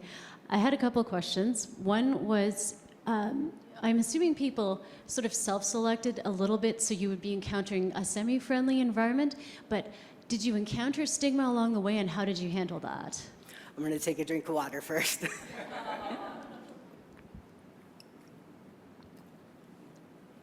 So mostly we have been walking into really safe environments. People are already willing and really wanting to learn. About, a month, 2 months ago, landscapes shifted.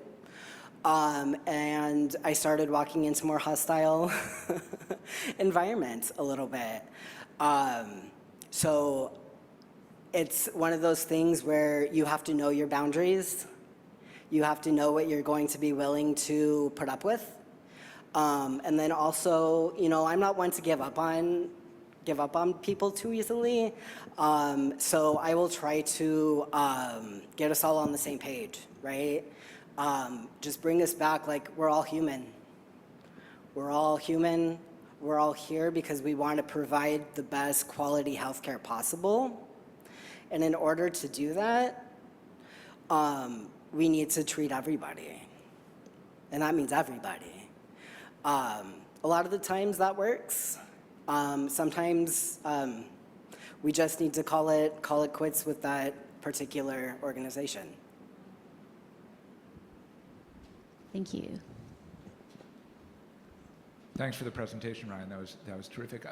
It's sort of a comment slash question. I'll keep it quick. Right at the beginning, when you talked about presenting the topic, engaging clinicians, you talked about using the absolute number, the percentage. I guess my encouragement to you is to not be discouraged by that. If the percentage is 1 or 0.7, we clinicians learn about a lot of medical topics that apply to 1% or 0.5%. If you're a busy clinician, you're seeing 100 patients a week. 1%, you're going to see that once a week, 2, 3, 4 times a month. You got to learn about that. And so, my suggestion would be, and I didn't open my computer to Google it, you could probably find a bunch of other topics that affect about 1% of a typical primary care doc's patients that we learn a lot about and we have to keep up on our CME about. And that might help in that sort of door opening, gender expansive care is healthcare are part of the conversation. Yeah. Thank you. That gives me some ideas. We don't have any questions in the chat, but we do have a comment that just says how much we need to treat everybody, and I mean everybody, as human, how much that resonated for folks at home. So thank you so much, Ryan. We loved having you here.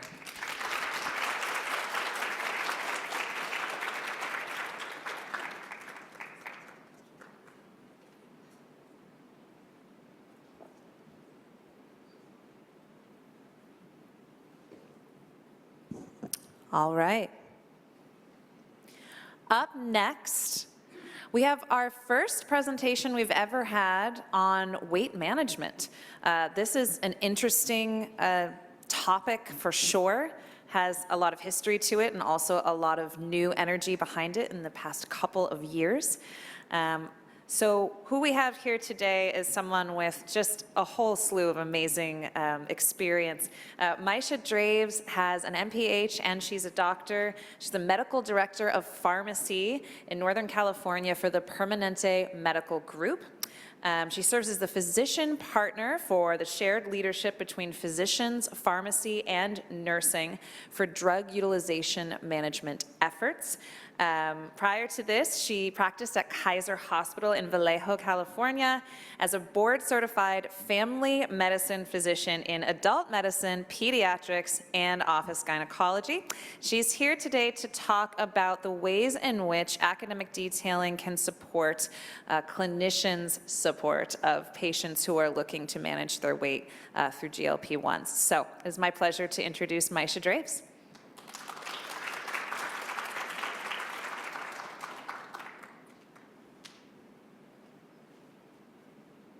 Hi, everyone. Does this sound okay? Just before we get started? Okay, wonderful. So thank you for having me here today. Behind me are about 100 people that make all of this work possible, and I'm just representing most of them. So really kudos to a pretty large team. And I'm sure all of you work in full teams to get your work done too. So we're going to talk about how to work through the clinical practice of weight management and how do you do the academic detailing around this. And I think this, I'll just try to go forward and see what happens. You got it. I have no conflicts of interest. I have not made a GLP-1. I don't compound a GLP-1. I got nothing to do with it. So many of you may have heard about GLP-1s. You've seen a commercial if you've been on social media, or if you opened up your television, or even Netflix and Hulu, because now they've got commercials. What do you think of when you hear the word Ozempic, Wegovy, GLP-1? And what we'll do, Maisha, is if you can tap ahead one more time, we're going to do just what we did in the last poll. Take 30 seconds to chat about what first comes to your mind, and then we'll pass the mic around. Virtual attendees, please pop it into the chat. Talk amongst yourselves, and we'll be right back. Let's hear what you had to say. Throw your hands up high. Tell us what you talked about in your tables. What is the first thing that comes to mind when you hear about weight management drugs? I heard chatting, don't be shy. Yes, we have Jackie Travers over by the corner there. Thank you, Jackie. Always great to hear from you. Thoughts? Okay, so this might be Oklahoma specific, but the first thing that comes to my mind is this is not covered by Medicaid. Don't submit a PA. Okay, yes. What else? What else are people thinking? Vishal. We had a twofer, actually. So we called it the misunderstood miracle drug, because it works, it came in onto the market, it's absolutely fantastic, but misunderstood as well, because when it first initially came out, there's all the issues of GI dysmotility and people not understanding the indications for it clinically, et cetera. So, yeah. Thank you, Vishal. We also have some responses in the chat box that I know Anna wants to share. We have a lot of responses, so I'm going to pick a few here. Illegal compounding, shortages, profiteering, suspicious, prior auth, forms, trend, shortages. Side effects. Undisclosed side effects. Expensive, money over health. Inappropriate use, lack of supply for the diabetes community, adverse effects, adverse events. Dangerous. All right, so what do we think? Maisha. All right, so we're in the right house, first of all, so that's awesome. Thank you. So, if you're sitting in any clinical arena, if you are a nurse, a clinical pharmacist, a physician, a health educator, what you are going to find that you are going to sit in front of, next to, beside someone who is struggling with obesity. And I use the word obesity because it is a BMI over 30. That's actually the definition. And so that's the technical word for it, rather than many other words we can use, overweight, et cetera. They have specific parameters. And we're talking really right now just about obesity, BMI over 30. By 2030, which isn't that far away, right? Because we're going to be in 2025 in January, we're talking about nearly 50% of the United States.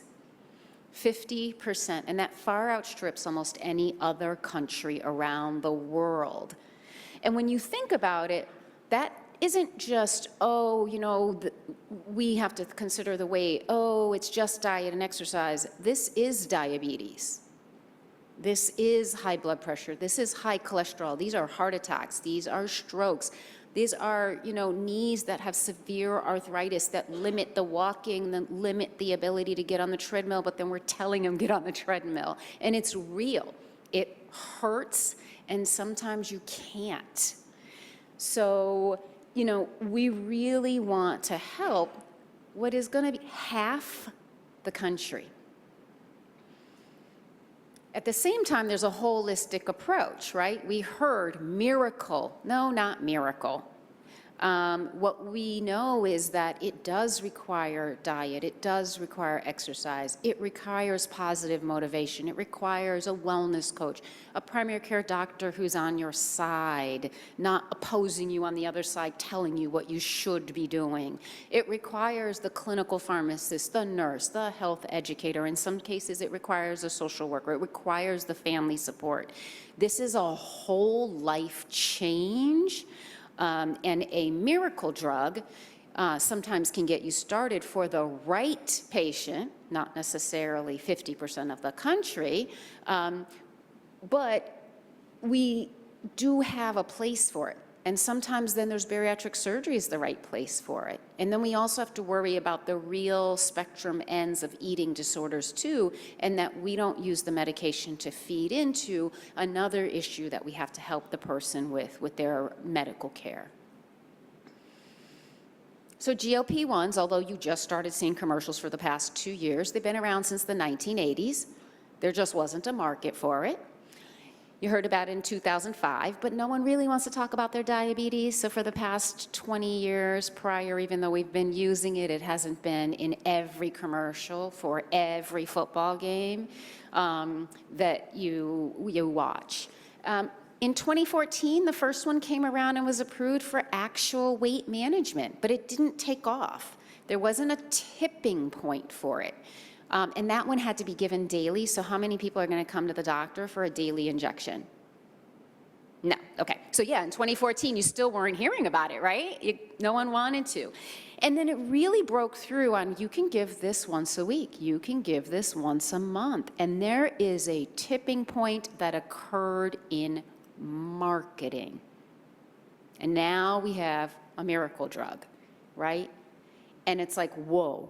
So yes, can it be effective? Yes. Can it supplement, help, and augment that diet, that exercise, everything the person's been doing, but they just say, I've done everything. I got on the treadmill for 45 minutes. I ate a salad for lunch. I'm having a dry piece of chicken for dinner. I did not have dessert. I drank water all day. When I got on the scale the next day, I was still the same. What gives? There are good places for this in the right context. And you're right, this is a competition with diabetes. So when this was marketed, it wasn't marketed where there was so much supply out there that anybody and everybody in half the country could be treated, right? That we were talking about when we see those numbers. This really prior was used mostly in diabetes, that's the blue line. But you see the red line growing over time, and that's in the weight management space. So for the most part, this is still used in diabetes. No one's talking about it. No one wants to talk about their diabetes. But we're all watching the trend line that the weight management part is taking off. It doesn't, this is a percentage, so this doesn't mean that the person with diabetes is no longer being treated. It means the ratio is changing because there's just more out there. And now you're at about a 70-30. But by 2030, we're talking about maybe 30 million people might get on it, and maybe that's about a $100 billion industry. And so the other thing is then how does the entire system afford that if it's right for the patient? And I'm going to keep saying that because that's where the academic detailing comes in. If it's right for the patient, not right for the insurance company, right for the patient. And then how do we figure that out together? In addition, these medications really are starting to sound like a miracle drug. Every study is coming out. Now we can prevent heart attacks. Now we can prevent strokes. Now we can prevent fatty liver. Now we can prevent certain, we can control certain types of heart failure. So they're coming out with new studies, obstructive sleep apnea. Every 6 months, there's a new study saying it fixes another organ. So either this medication is a miracle and it can fix every organ in your body, or obesity is a real health issue, and by addressing it as a health system through many avenues, not just this one, but potentially this one too, in the right patient, we really are addressing many, many medical conditions, because the weight itself may be causing the damage to the heart or to the brain or to the lungs, et cetera. And by really curbing that, we can create a healthier community. But safety, right? It's not as safe as everybody thinks. You're like, but the drug's been around since the 1980s. We've been using it in diabetes for 20 years. But in 2017, when semaglutide came out, it said, but double the dose. And it lasts in your body a lot longer at even levels because we give it once a week. And now we have the ones that can be once a month. That changed what we needed to learn about the safety of the medication. at double the dose, lasting longer in your body, not kind of coming up and down, but really staying in your system for a long period of time. And we've learned a lot here, right? People get intestinal blockage. You want to go to the ER because your gut doesn't work? No. 40% of people stop using it because they're so nauseous or diarrhea or other host of symptoms that they don't feel good. Now we want to talk about if they're losing the right type of weight. People lose muscle with this medication. They stop eating, but if they're not exercising, doing weightlifting, right, they're losing their muscle. And no medicine is a miracle. And so many people a year or two later might start regaining their weight. But if they're not eating protein, they're not exercising, and they're not lifting weights, they gain back fatty tissue, not the muscle they lost. So did we make them less healthy? Did we make them more susceptible to falling down and hurting themselves? So these are really complex issues to think through for the right patient at the right time in the right circumstance. And that's a lot of academic detail. And you want to talk about the complexities of get into those nuances of figuring that stuff out, and this is how we do it. So when we do academic detailing, it is with the physician in the room, the pharmacist in the room, and they are hashing it out. We are looking from a drug intelligence point of view, our evidence-based team, on what's effective as well as what the safety risks are. We are looking at outcomes and research. We have a small research team. You'll see in a minute what they were able to accomplish with us. We come together with our clinical practice recommendations about the care and weighing these balances. And then we do a lot of work on the Pharmacy Therapeutics Committee, formulary, non-formulary, strategic sourcing, contracting, all those fun things, but it's a partnership. We're like twins, right? You ever see twins? They always dress alike, they look alike, they go to the store alike. It's like, great. It's like, I'm even gonna come to the bathroom with you. And I'm like, okay, sure. And, and it is a love and love and love relationship. We do literally everything together. But we also have a safety committee that's, looking at some of this with us to say, where are some of the safety issues that we need to really consider? And then we really work together on how does this go into the electronic health record where everybody is staring the entire time, even the patient, because they're in their patient portal. How do we make it easy and accessible at the moment that you're trying to make that decision, that the right information comes up to you? Not pop-ups, alerts, prior authorization, you can do this, you can't do that, but true information.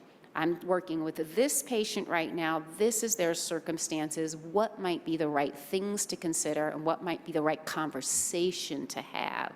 We even spend, I'll get to it later in the FAQs, we ask the doctors, what are the patients asking you? What do they want to know? What are the questions? And then we help build FAQs so they can help answer those questions. Back to our research team. So we wanted to know, well, we've been trying to work on weight management forever. How do we take this as an opportunity, and instead of, I want a GLP-1, and there's this battle back and forth, it's like, I'm so glad you came in to talk about your weight today. We want to help you. And there are lots of options. So one of the things we even had to do is ask ourselves, well, there's other meds that have been around forever, right? Phentermine, topiramate, Kisnea, Contrave, blah, blah, blah. Why now? Like, how did this craze kind of all of a sudden come back that medication was a way to help? Were any of you around during the fen-phen times? In the 70s and 80s? Thank you. Okay. Yes, we clearly come from similar generations. And so, right, and that everyone wanted it, and then it had all the side effects, and then some people stayed on it, and then it died down, and then we had many different cultural kind of concepts in the US about weight, and now all of a sudden it's coming back that everyone has to lose weight, and this Ozempic ride is kind of taking hold on all of us. But phentermine and phentermine with topiramate has existed forever. And so we did a study. And we said, when it's not ideal and pharma-backed and it's not in perfect circumstances, what happens when you come to the doctor's office, you get one of these prescriptions, and then you kind of just go back home? And what we found is with phentermine or GLP-1, and no matter what resources we give, they kind of are equivalent. Go figure. You can get about 10, 11, 12% weight loss with either. It has everything to do with curbing appetite and then all the other resources and structure around that individual to really support. And so we're like, wait, that means just like diabetes, and we have all these other meds, and sometimes a GLP-1 is the right thing to give, but there are all these other things we can help a patient with too. It's the same with weight management. But what's good is we have people coming in saying, help me. So how do we not turn it into a fight? I want a GLP-1. No, you can't have a GLP-1. And how do we make it into a, let's have a conversation about weight management. Thank you for coming in to talk about this today. Let's talk about your blood pressure. Let's talk about your cholesterol. Let's talk about everything. And how do you do that pull in? And through academic detailing, how do we get doctors, pharmacists, nurses more comfortable with the conversation? And then with academic detailing, how do we have our patients much more comfortable receiving the information and working in a partnered way? So we've developed things around healthy lifestyle and support. We've develop tools about all of the medication options. As someone said, prior authorization covered, not covered, excluded, not excluded, cost too much. Patients have deductibles that are super high, so even if it's covered in January, February, March, it is not covered. And so they also want different options. And they're happy when they hear, phentermine, topiramate, it's like, what, $5, $10 or something, but wait, there is another option. Everything doesn't cost $1,000 out the gate. Like, okay. And then really, we talk about there is a high discontinuation rate. So many people feel just yucky. I mean, they feel nauseous. They don't want to eat.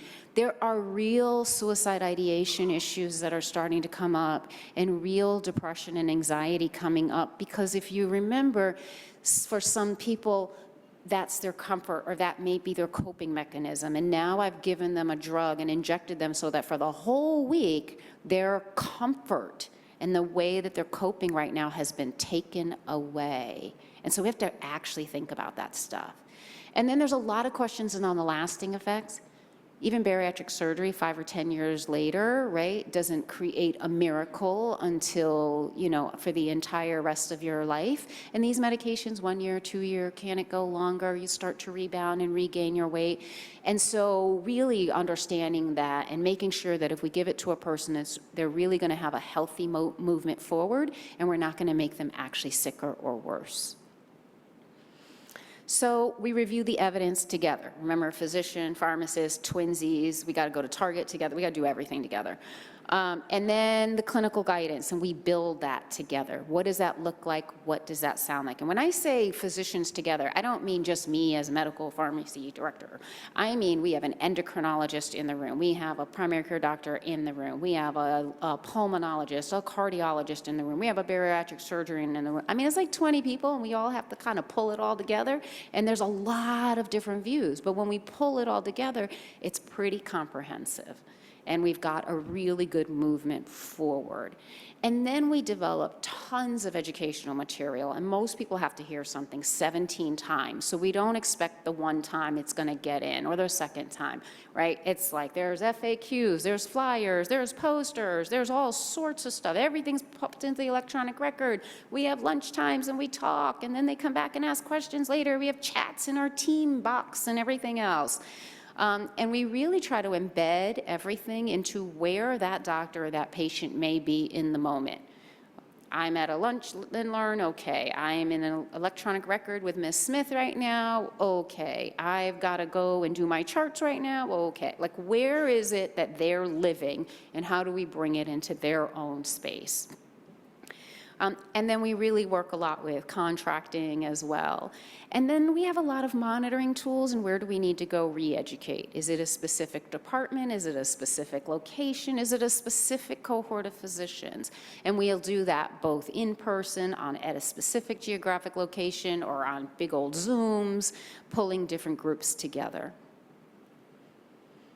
So we do extensive programs that are visible. We do active campaigning. We do a lot of education and influence. We talk about being courageous but not being aggressive.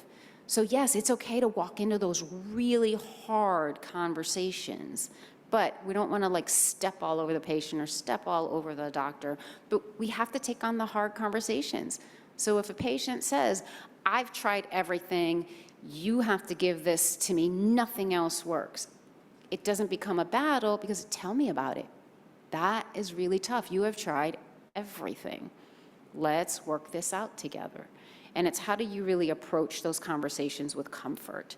And then in the academic detailing, we also are consistently going back to the evidence, the efficacy and the safety. And people listen to the safety. They're not trying, no one's trying to hurt themselves, and no doctor's trying to hurt someone. We all really do still live from the do no harm perspective. So we talk in groups, we go to clinical pharmacy meetings, we talk in different physician groups with different specialties, we do one-on-one meetings, we do department meetings, we do lunch and learns, things are in person, things are virtual.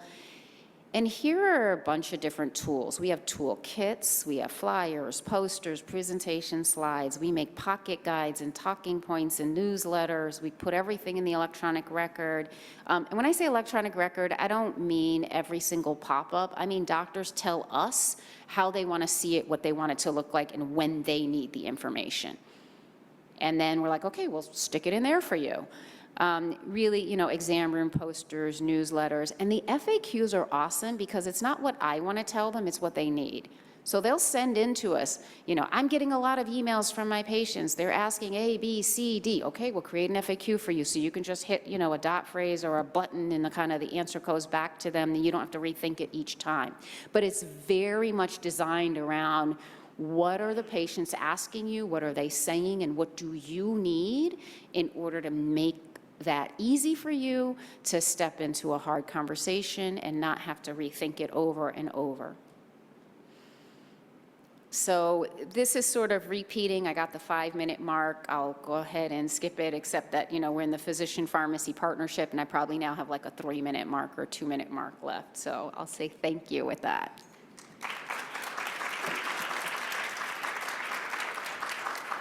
Thank you, Maisha, and I know there will be plenty of questions here. We definitely have one in the chat, and we have some in the room. So let's start with Vishal, and then we'll make our way around.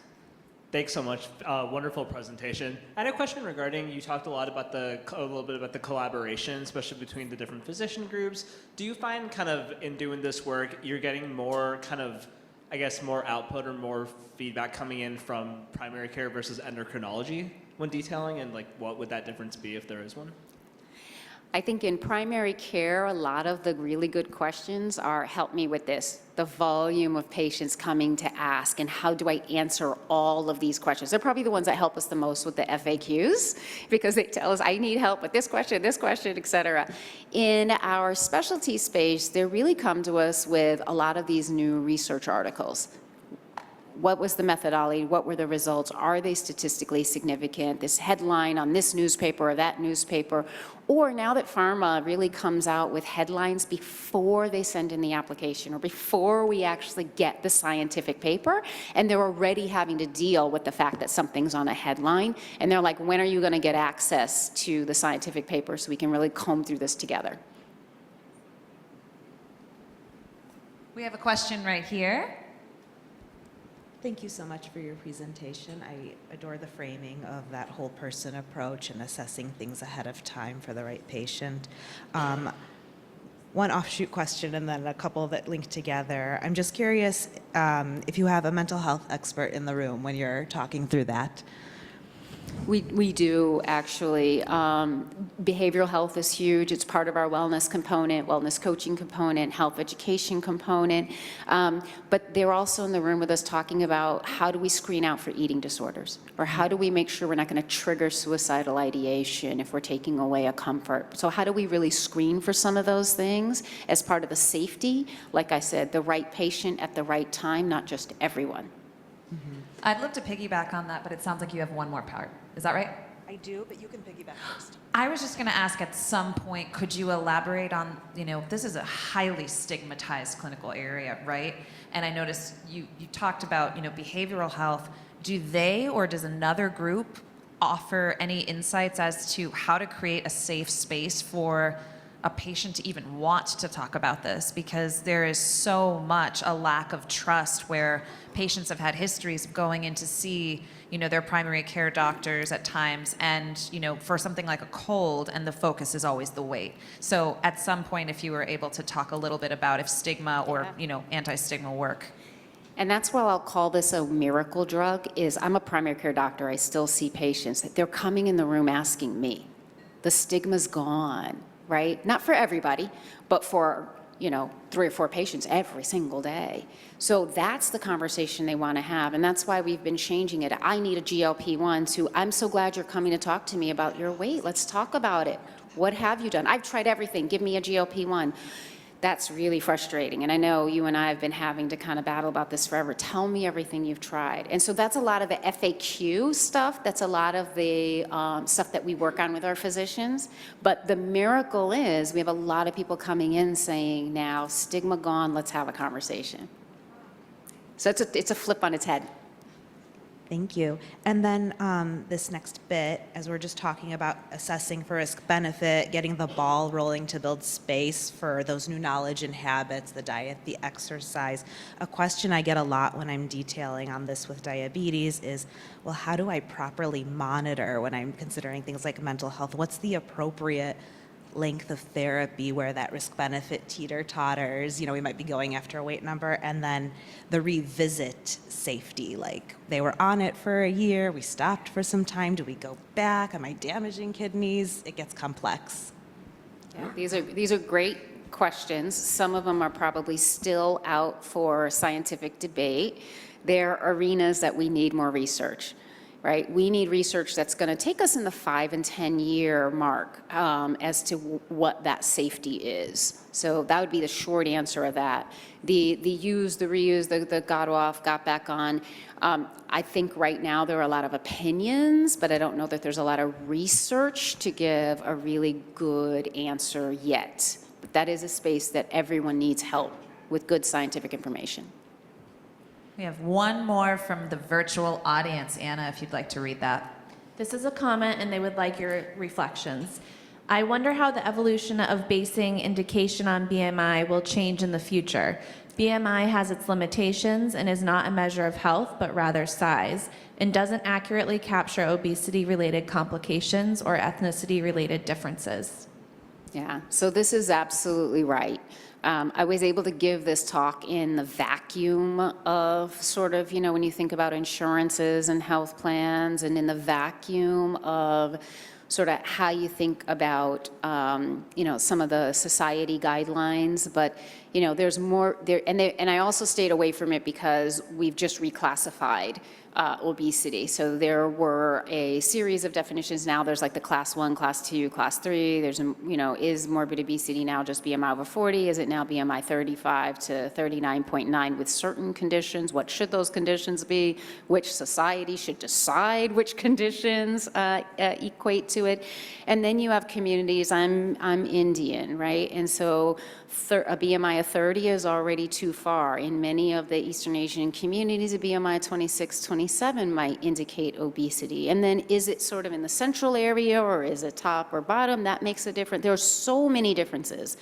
And again, what's good about and I'm gonna keep saying miracle drug because it's such a fun thing, is it's opened the conversation and you figure that stuff out. It's not swept under the rug, and there isn't a stigma anymore to have that conversation, and it's necessary because we're headed toward 50% of our population.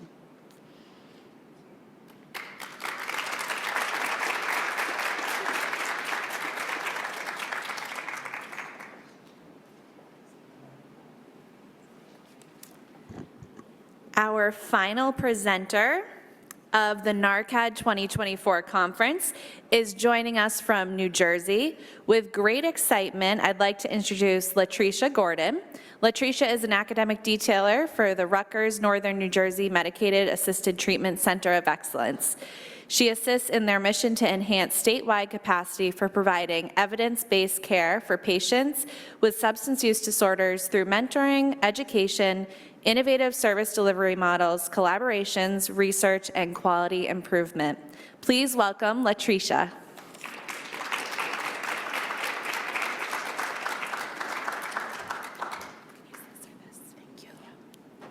Hi, everyone. It's a pleasure to be here today. I'm excited. I'm a little nervous. I am fairly a new academic detailer, so if I do start to bore you a little bit, be kind. Just give me a little cue and I'll keep it pushing. Thank you. I'd also like to mention that my colleague, Dr. Amir Solomon, is here, and he's also an academic detailer with me. So we're just happy to join you guys. So I have no financial or conflicts of interest to disclose. Okay, so our mission is to increase the statewide capacity to provide evidence-based care for patients with substance use disorders through mentoring and education, developing novel and innovative models of service delivery, building work and collaborations, and research and quality improvement. Okay, so addiction, right? That is a major topic that everyone should really be interested in. Right now, we're having an opioid epidemic, so that is key to why we at Rutgers is focusing on academic detailing in this addiction, right? So addiction is defined by ASAM is an untreatable chronic medical disease involving complex interactions among brain circuits, genetics, and the environment and the individual's life experiences. So right now there's, from a 2021 National Survey of Drug Use and Health, shows that 46 million Americans aged 12 and older are diagnosed with substance use disorder, and only 6% of those individuals are receiving treatment. Okay, so right here with the overdose deaths in the US, the CDC reports that approximately 107,543 individuals died from a drug overdose. And of those, 81,083 individuals died from an opioid-related overdose death. So if you see here on this graph right here, the gray line indicates the deaths that are from opioids, right? The synthetic. So it's which is primarily fentanyl. So you see how much different it is, which the second line, which is the orange, which would indicate amphetamines, and the yellow, and then the orange line would be cocaine. So it's just a major gap between both. So we're really focused right now on increasing the treatment of opioid use disorder. Okay. So some of the challenges associated with the treatment of OUD that's reported. So the NIH did a survey of 361 primary care physicians, and out of that, 52% stated that they referred out individuals for treatment for OUD. So they did not treat themselves, and out of that, 20% did treat. Okay, and this was more likely due to their internal stigmas about addiction and opioid use disorder, okay? So this highlights a need for enhanced education for primary care physicians. Okay, all right. So why are some providers hesitant to treat substance use disorders? What do you guys think? What are some of the hesitancies with that? So pop forward for us and we'll give you these rules one more time. Latricia, if you could just hit to the right. So here in Boston, take 30 seconds to discuss, and then we'll have you share. Same thing for the viewers at home. Please pop your ideas about why providers may be hesitant to treat patients with SUD into the chat box. Go for it and chat amongst yourselves. All right, we have some answers in the chat box that are really interesting that we'll start off with this time. Anna, let's go back and forth. Melissa Christopher of the VA, hey Melissa, says it's possible that it's discomfort with making the diagnosis when they are not the specialist, so potentially not feeling qualified due to lack of experience. Lack of knowledge and comfort. We also have perception that these patients are difficult, air quotes, patients to treat. Because sometimes, often, it is really very complicated and not all beginners have the in-depth knowledge they need.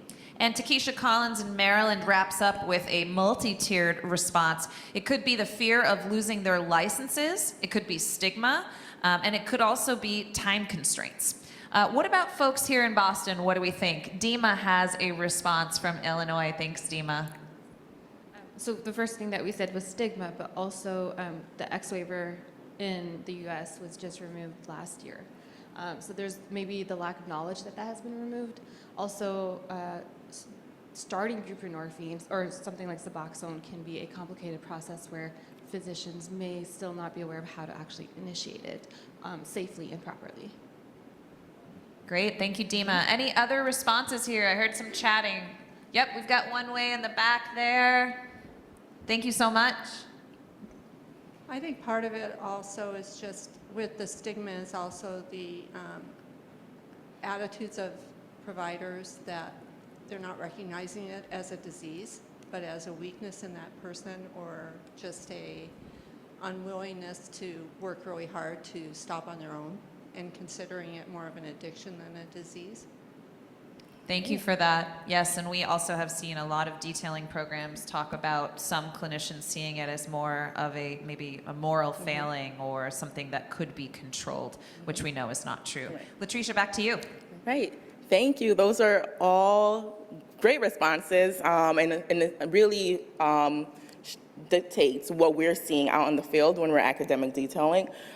So yes, here we have the stigmatizing beliefs. You have like the lack of education. So with those being said, when we go out to see these physicians, we actually go knowing that these may be some possible responses and some onto why they're not actually prescribing for this. So we do go out and let them know that we're there to support them, right? So there at Rutgers, we actually do have a 24/7 provider hotline that, they can actually call in the moment if they're having any clinical issues. We're not sure of how to prescribe or what to do in that moment. We're there to support them. It's a multidisciplinary team of individuals, professionals, pharmacists, doctors, nurses, that handles that hotline. Also, we support them. We give the education, we do presentations, we have a manual that helps to guide them throughout initiating these treatments while in their practice. So we make a lot of those brochures and just make sure that we emphasize that we're there to support them, to give them the knowledge they need, and that, even if it's implementing a new workflow. We get a lot of, how do we have these clients come in when we have children and we have families and it's just gonna be, it's not gonna work well in our practice. Maybe if they come at a different time, we just take a look at their policies and make sure that they're patient-centered, because at the end of the day, all these individuals do deserve to be treated for their disease.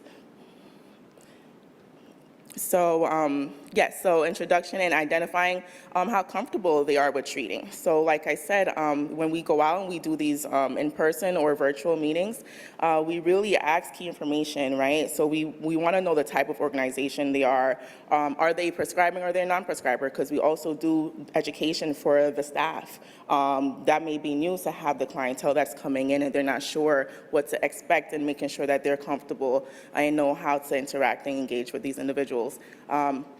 We establish, how familiar they are with the substance use disorders, and do they also provide behavioral health services. A lot of times this is co-occurring with mental health, and that's also something that needs to be addressed. So are they providing mental health services in their office, or are they referring out or have, a great network to support the other needs for the individual? Okay. So here at the COE, what we implemented recently this summer was an electronic needs assessment. So we do go out and we do, in-person interviews or virtual, and we do get a general understanding of what their needs may be.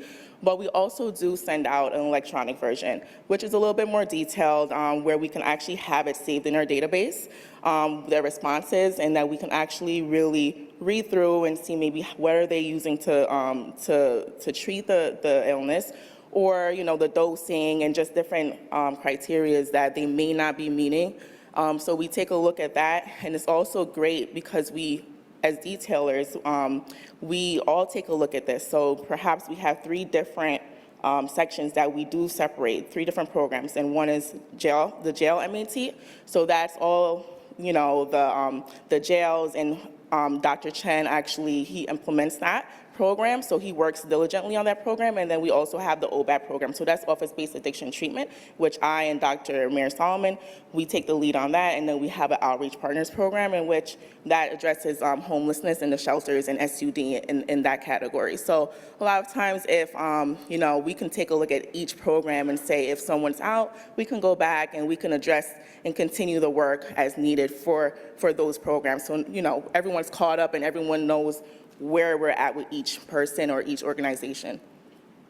And it's a great way to track as well. Sometimes we get really busy as detailers, so we do get an electronic email that's sent out to us if it's like a month or 2 months that go by and we haven't outreach or had an interaction with a certain provider. We do get an email that says, hey, you know, maybe it's a great time to reach out. We haven't had contact with this person in like 2 months. So that's how we utilize this needs assessment. Okay. Also, yes, so we do discussions pertaining to screening tools. What are they using to screen? Are they screening upon like the initial physical assessment for SUD? What medications are they using? What is the dosage for those? The treatment, are they treating pregnant women for SUD? Okay, are they having overdose prevention methods in place? Like, are they giving our NaRCAN? What are they doing regarding that? And referral sources and community networks.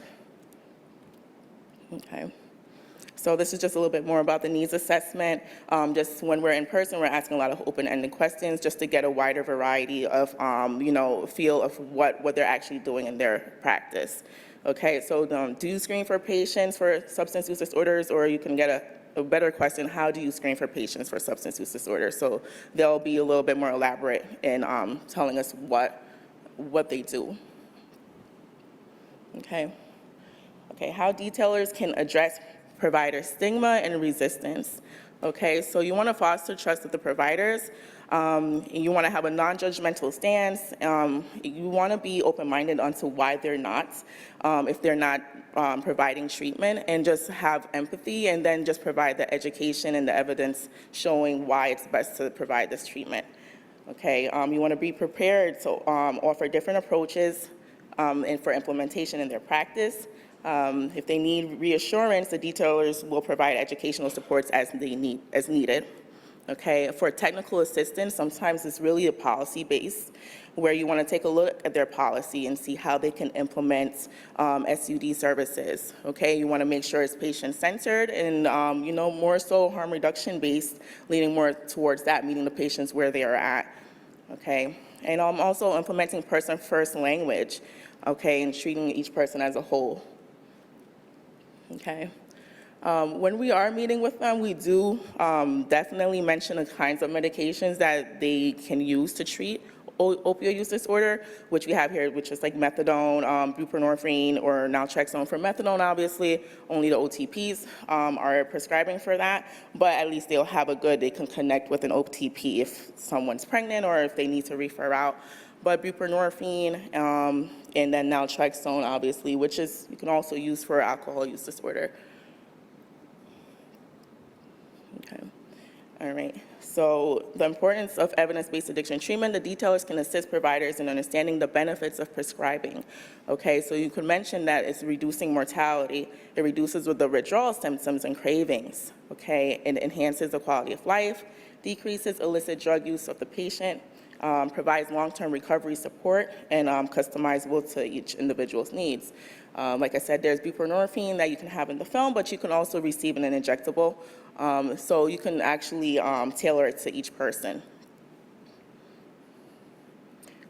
Some considerations for the prescriber to keep in mind. We would emphasize that, you know, patient's prior response to the medication. So if they used it before, how well did they do? The side effects of the medication. Okay, the strengths of the published data on the safety and effectiveness.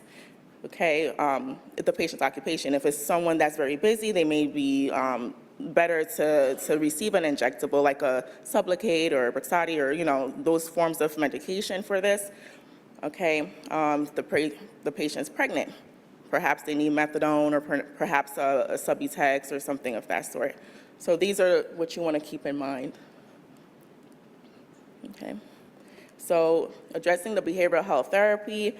So in combination with medications, it's also great to receive behavioral health services, especially if the person is suffering from a co-occurring mental health disorder.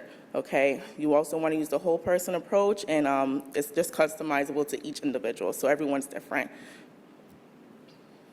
Harm reduction. So not a lot of primary cares are going to be very welcoming of harm reduction approaches, but to an extent, you can definitely let them know about, the naloxone access, also about the other services that are out there, pharmacy access for medications, and actually connecting them to maybe a harm reduction center to keep in mind, because they might not themselves want to take part in any like syringe access or programs or anything like that. Okay. So you want to emphasize the patient-centered care.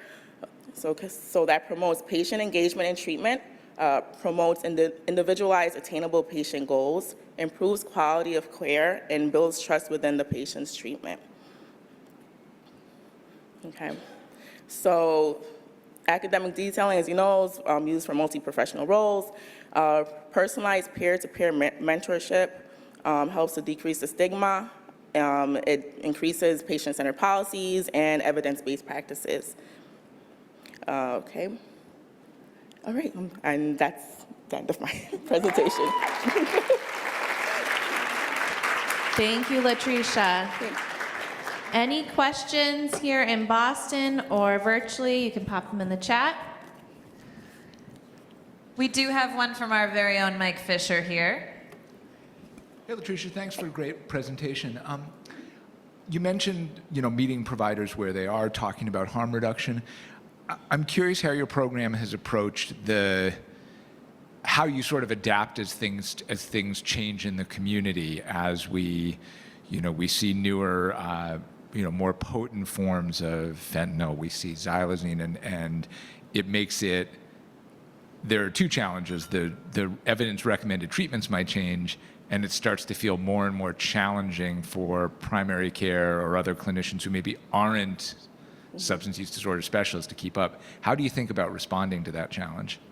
So I think, obviously, yes, xylazine is definitely big right now. I think a lot of the education, and I think that's where academic detailing comes, it's really important, because we're able to go out and let them know, the drugs right now are tainted. So when you are treating for, say, it's an opioid use disorder, you're treating opioid use disorder, not, they could be using xylazine as well, but the treatment for OUD does not apply for xylazine. So, and even our overdose response, that is big, that we've been educating right now for an opioid use disorder. Right now, they can go into an overdose, and they can be overdosing from both xylazine and an opioid. So right now, we're really big on informing them that this is the steps for an opioid use disorder. This is how you respond with Narcan. But if this person's still in an overdose, you want to support with, obviously rescue breathing and things like that. But I think the education is what comes into play, and we can only give them as much as we know as the information is coming out. So yes, that's how we've been addressing that. So true. We have a question from Dima. So thank you for your presentation. Very well done. In your material, when you are providing education or when you are in a visit with a provider, do you ever come across them saying that one of their barriers is how to initiate a medication like buprenorphine? Yes. And what's your response to that? Yes, no, that is one, that's a big one, especially when you're talking about opioids and starting a buprenorphine too soon and going into maybe precipitated withdrawals. So we do give them a manual, and we do review that manual with them. So we go over the tools and the assessment, the COW scale, and the self utilized COW scale that the patient themselves can use if they're going to induct at home. So they can do a self-induction at home, and then once they score themselves, they'll know when it's appropriate for them to take the medication before actually, taking it too soon, and then they're in a worse situation than they were before. Yeah, thank you. Does that change in the era of fentanyl, where now you're looking at higher doses of buprenorphine? And then do you have a manual that addresses things like microdosing, microinduction, and macroinduction? Yes, so we do have all that into our it's called our OBAT manual, Office-Based Addiction Treatment Manual. So it does address each type of dosing and which is most appropriate for depending on the utilization of the drugs and what drug it is. So yes, so we do address that. With the higher dose of fentanyl, I mean, like you said, it will stay a little longer in their system, so it may delay the start of the medication. But we educate them as much as possible. And, you know, like we have that 24/7 hotline that if they're not sure, they can always call and we'll pick up. Thank you, Latricia. We have time for one more question, and I'm going to steal the mic unabashedly and ask you, and hopefully this isn't too much pressure as the final presenter, but in doing this work, what has been some of the hardest parts of it, and what has been the most rewarding for you? Okay, so I guess the hardest part is really the reluctancy to change. And to treat, right? Because we think of providers or people in the field of like the medical field or health field, we're here to treat and make sure and give care for individuals. And the fact that some people just, you know, they don't want to give that care, you know, that's the strangest part for me, where I hear, no, we don't want to do that, no, these, you know, just the stigma, just the not wanting to care for people. The lack of engagement at all and the shutting it down. You know, to certain people, you know, so that's the part that I'm amazed at, that they're not even open to it initially anyways. But the most rewarding part is when we're like, yeah, okay, we have answers for you. Like you don't know how to do this, but we're gonna help you do that. When we can come up with the answers and remedy the reason why they're not giving this care, that's rewarding, because then once we do that, we step by step you know, lead them to, you know, having a successful program or however they want to implement it. That's the part where I can now say, okay, now look, they're open to giving care to more individuals. You know, more individuals are getting the care they need versus before they would have to be turned away and referred to someone else. Now they're actually being able to go to their doctor and get treated, you know, holistically. That's beautiful, and it really sounds like some of the hardest part is, you know, facing what is the hardest part of any academic detailer's work is not knowing sort of where the block is and then finding that block and trying to work with it. Thank you for this beautiful presentation, for wrapping us up so wonderfully on our last day. Thank you.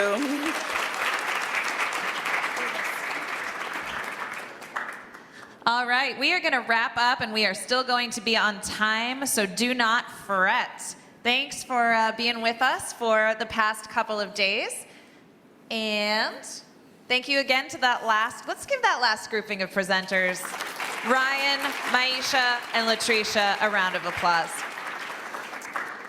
All right, so we are going to do some shout outs and celebrations. We really, really want to take some time to actively value our work and demonstrate that to each other. Especially when folks are burnt out, tired, it's so easy to forget to just turn to each other and show that appreciation. Although I will say, if there is any group of people who would not forget to do that, it is certainly our small but wonderful field of academic detailing professionals. You all are so expressive, so community-oriented. Our home team was talking about that at lunch today, so I think you'll have some fun with our next session here. If you could give a shout out to anyone in the world, this can be a living or historical person, for their impact, who would it be and why? So same thing as before, Boston participants, take 60 seconds to talk about who you would love, if you could, to shake their hand and tell them they had an impact on the world, on you, on anyone, and tell them why, and then we'll bring the mic on back. Virtual participants, type it in the chat. You have 60 seconds. Go for it. All right, I'm going to start us off. If I could, I would say thank you for having such a massive impact on me to Cookie Monster, because I love him. I actually thought he was real for a really long time, and he inspired me to just approach life with gusto. So thank you, Cookie Monster. Yeah, give it up for Cookie Monster. Come on. Little joie de vivre. All right, what do we have in the room here? Who are people wanting to give a big ups to? Yeah, thank you, Brendette. Okay, Denise, tell us who.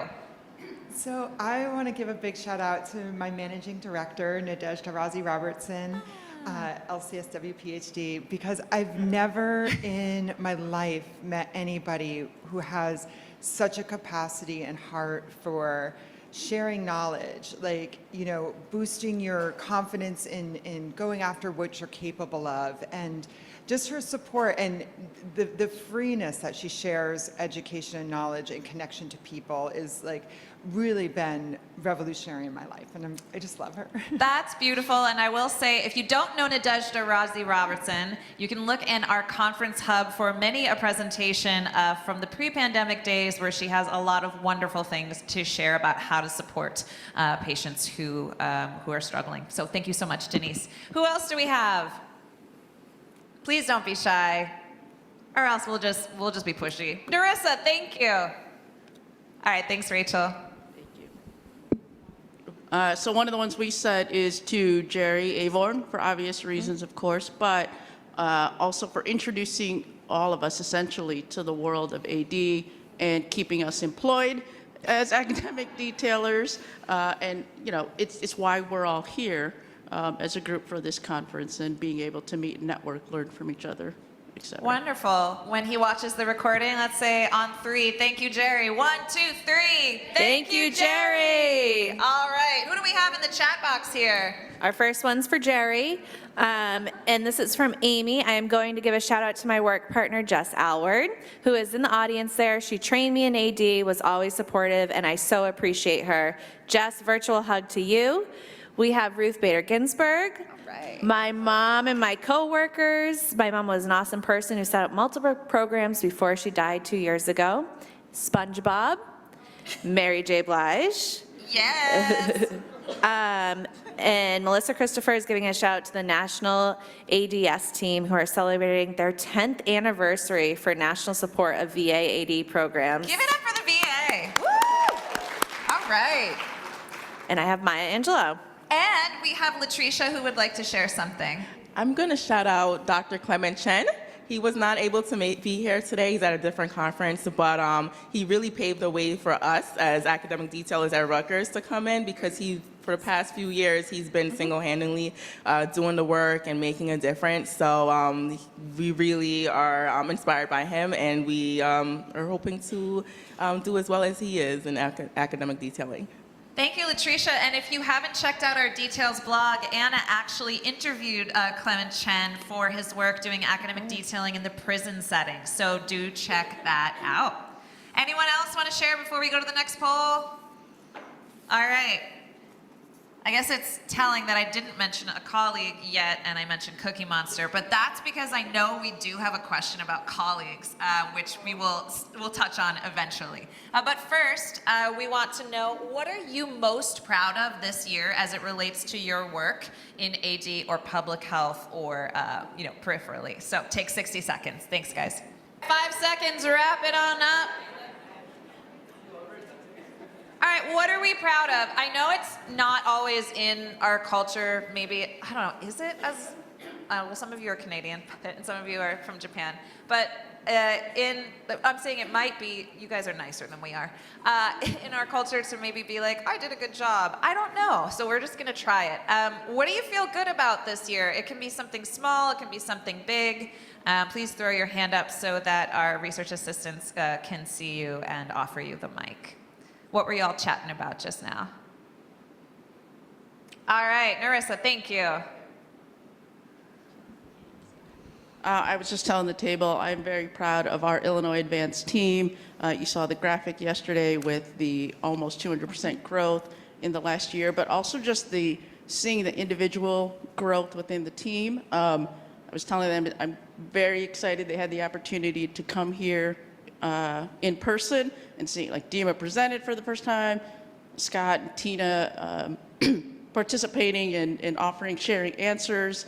Shrag, of course, is our, what do you call it? He's always here every year, but always bringing new. He's just always here. He's always here. But always bringing new insights and connecting us. And I will say also to Vishal, welcoming our group and all the Canadians as well, welcoming our entire team to the group, and just introducing them even more so to this NaRCAD community. Right on. Thank you so much. And Shirag, you're not only just here for, every year, you also have the fly's clothes. Like, can we just see this suit, you guys? Look at this suit. It's amazing. It's amazing. All right, who else has something to share? I saw a couple hands back there, and we have some stuff in the chat. Please don't be shy. Tell us what you were sharing. Yes, thank you for humoring me, Jackie. Oh, you're very welcome. So I was saying that this was the first year I was detailing in a very small town in rural Saskatchewan, and there was a physician there who I had met when he first came, and he's moving on to another province, but he gave me my first warm handover to the two physicians that were coming in, saying, anytime Jackie's offering to come by, you need to chat with her. So that was a big moment for me. Oh, that's lovely. Yay, getting vouched for. Yeah, that's lovely. Cheers. What do we have in the chat box, Anna? We have Melissa Christopher for leading the implementation of academic detailing at the VA almost 15 years ago. Hired a new detailer. Being in the community and having a community member thank you for the work that you do. Launching a successful virtual program. Elizabeth Polymock says she sent her own daughter to a NaRCAD training just in case she gets that REACH grant she applied for. Making an impact in our community. From the VA, proud of impact on opioid safety. Takesha is saying that her daughter is 12 and she has trained her in Narcan training. That's wonderful. And Melissa Christopher from the VA is sending some links to some articles that they have, and we will send that out in an email after the event. All right. Double click. All right, I know some of you have already done this for your team members. We're not gonna actually ask you to do why because we're running out of time, but take 30 seconds, chat amongst yourselves about who you wanna do a shout out for, and we're gonna do a 1, 2, 3, and everyone yell out a name of somebody that you're just really happy to work with. So take 30 seconds to talk. All right, here we go. Oh, Vishal wants the mic. Rachel and Brindette, you should just stay near that table.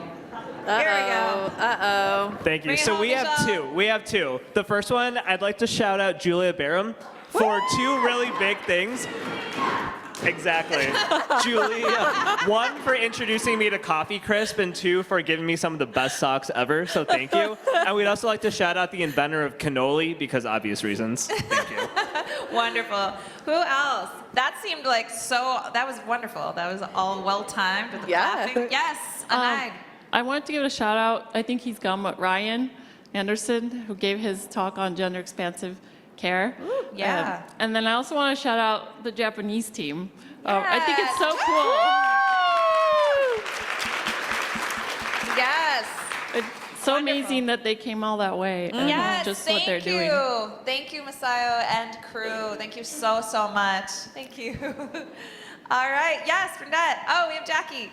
Yeah, I have a shout out to someone on our team, Tahira, because we met 5 years ago and she started and she's so bright and warm and bubbly, and she's taken on such a huge role in our team and had 2 lovely boys in the meantime and then led a workshop here. So I'm just very proud of her. Aww. Yay. There we go. Anyone else in Boston right now? Yes, we have more. Stephanie and I want to give a shout out to Vishal, because even though he's in a different bureau than us, he's always super helpful as we stumble through trying to develop our program. And he's the closest thing to a mentor we have, and he's been super helpful to us and super supportive. So we appreciate you.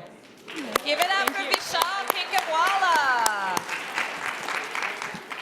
All right, we have a lot of stuff in the chat. Anna's going to read it off. Jeremy Sussman, happy to work with our AD team in Iowa, the NaRCAD team.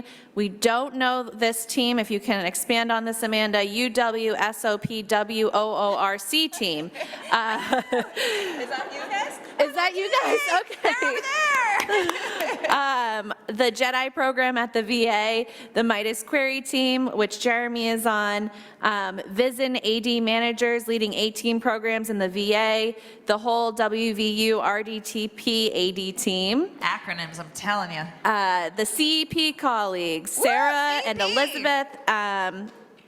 Thank you so much for a great conference. Love the positive energy. Some people want the socks and incentives that we have here in Boston. We'll mail some to you. Takesha Collins. Yeah, she's getting the call out. Oh, beautiful. Thank you guys so much for taking the time. It's amazing how much more willing we are to chat about other people than ourselves, but that's the way it is. So give it up for everybody in the room and everybody at home. All right, last thing. It's a tough time. It's kind of always a tough time. I don't know when it's not, but it feels like a tough time, right? We're going into winter, except for those of us who, maybe aren't in a wintry place. But on the whole, it's a tough time to be here and to keep doing the work we're doing and to worry about things like funding and motivation and all of the things that we worry about, all while we're trying to do our best and make an impact. So I think if we can just come up with a couple of simple, specific things we can do to support and uplift each other in the months ahead, that might just make us feel good before we leave. So take another 60 seconds, have a chat, and this will be the last one of the day, we promise. Go for it. Just got so quiet. What can we do to just kind of keep on keeping on? What were people chatting about? Please throw your hands up and we'll close up strong. Yes, Scott. Thank you, Scott from Advance. The one thing we were talking about was just celebrate all of our wins, even the small ones. Yes, celebrate our wins, even the small ones. Yes, love that so much. What else do we have? What were people coming up with? Don't be shy. Vishal, you can do it if you want. Oh, you were doing a mic drop. Mic drop for Scott. Jackie Travers over in the corner. Thank you so much, Jackie, for participating. So we said self-care and then encouraging others to self-care as well. Yes, and what can that look like, right? It can be encouraging someone to take a break. It can be like Mike kind of following us around today very, very kindly, being like, have you eaten yet? So again, just checking in on each other and making sure that everyone knows that taking care of yourself is really, really critical right now. What else? Dima, please. I think simply asking, how can I help you or how can I support you? Yes, being willing to ask, what do you need? How can I help you? And how can I support you? What else do we have? We have a little crew of Canadians back here. What do we think? Any thoughts that you guys were sharing amongst yourselves that you'd be willing to share? Yeah, Marlis, thank you so much. Appreciate it. We've started a wellness book club with our team, and we are on book number 4. And it's been fantastic to talk about ideas and behaviors and things that we can do to improve our lives outside of academic detailing. And then, of course, things come up related to these ideas about behavioral change and related to our work as well. So it's been really awesome to do that with our team. That's wonderful. That's wonderful. Yeah, having a book club, finding something that you really enjoy that grounds you is super key. What was it about a life outside of academic detailing? No, just kidding. No, you have to have a life outside of your work. It's so important. What else? Let's have a couple more from Boston. We'll wrap up with the chat box and we'll get you going. Trish. Sorry, this goes back to the previous question. Oh, that's great. We really wanted to give a shout out to the NaRCAD team for creating this community. Thank you. That's very kind of you. All right, and we have a lot of really great, thoughtful suggestions in the chat box. So we'll wrap up, and if these resonate, feel free to hoot and holler. Focus on the science-based work that is still happening instead of the negatives. Remember, you may not know when someone is struggling, so be kind and patient. Lean on each other, reach out when you need to chat, give yourself grace and kindness. Say a kind word, give praises for the small wins, listen to and appreciate what everyone brings to the table, continue to network, vent to each other, bounce ideas off each other, motivate and encourage each other, and finally, engage with your communities and offer your support. Love it. Thank you so much, everyone at home. And we have, a final one from Julie. Kindness goes very far. It really does. All right, so support, what is it going to look like from us? We will tell you in just a few moments, and we will keep it brief because we know self-care means not sitting in front of a slide deck any longer after 2 days. But what we like to do, and those of you who have been with us in the past, is we love to put together what we call NaRCAD nuggets. So be prepared for some nuggets. These are just some of the takeaways from the past few days. Celebrate your wins. Appreciate your team. Tell each other what's going well. Check out each other's team websites, social media, and approaches to visibility and marketing. Small personal touches can make a big difference in building relationships. Try something new. For instance, Dish AZ's suggestion to send your providers a New Year's card, make a newsletter, or snap a selfie with a new colleague, of course with consent. Be aware of the boundaries and scope of your role so as to avoid burnout or mission creep. Consider involving detailers in process improvement. They have great ideas and they often want to participate. Honor patient experiences as credible expertise and incorporate it when you can to your materials. Ask yourself what your anchor, your motivation, or your why is for the work that you're doing. You can come back to it during difficult times. Invite and offer storytelling when building relationships with clinicians and beyond. Think creatively about which groups could benefit from AD. What other audiences may already have trusting relationships with the patient populations that you are trying to serve. Lean into not knowing. Accept and embrace that knowing the answer is not the goal of being an AD.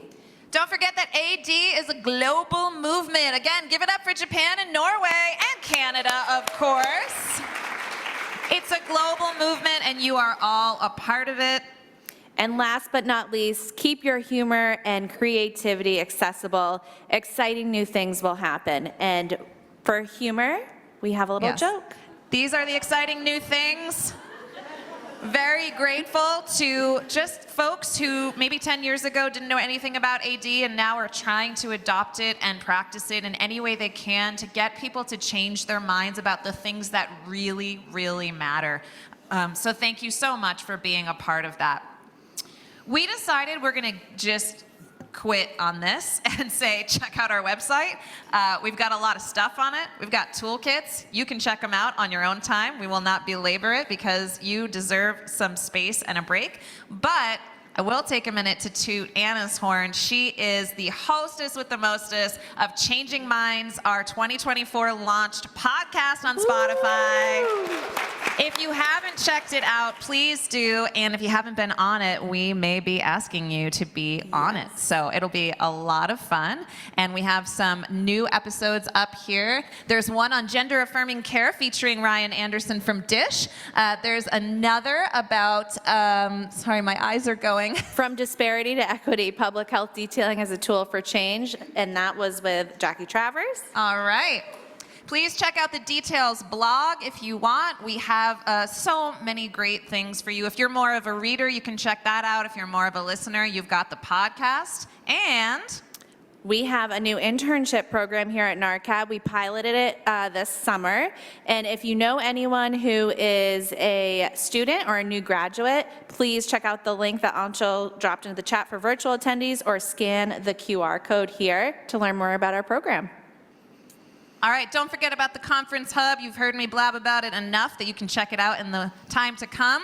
We have techniques trainings coming in 2025. Check out the website for more information. And last but not least, thank you so much to all of you and our sponsors for being here. Give it up one more time. I feel like an annually broken record, but every single year, the content just gets more phenomenal. It really, truly does. And I just saw looks in people's eyes over the past 2 days of just excitement, enthusiasm, inspiration, and that's not something you always get at a conference. And you all are the people doing the work. You are all the content creators, if you will. So again, thank you so much. And of course, thank you to Alosa for sponsoring our audiovisual and to ARC for our grants. We would love you to stay connected with us, but we'd also like you to fill out the evaluation if you can. And we are going to invite Mike up here to say a few closing words before we wrap up officially. Thank you guys so much, and here's Mike. I will be super quick, and I will not be offended if I see you looking down while I'm talking, because it means you'll be doing your evaluations, which I do want to reflect. This is, we're wrapping up our 12th conference, and it looks very different from the first one and different from the other 10 in between, and that's because of the great feedback and the participation and the energy that we draw from all of you. So please keep giving us your ideas, your suggestions, your thoughts. But the other thing that makes the conference really what it is that we have a remarkable team. We've talked so much today and yesterday about the themes, and I won't reiterate all of them, but the fact that our team has been able to adapt and to innovate and find new ways to bring our community together as we've reconvened in person these last 2 years, as we've thought about the challenges that we all face, and to make it invigorating, to make it community-oriented, and really inspiring for all of us.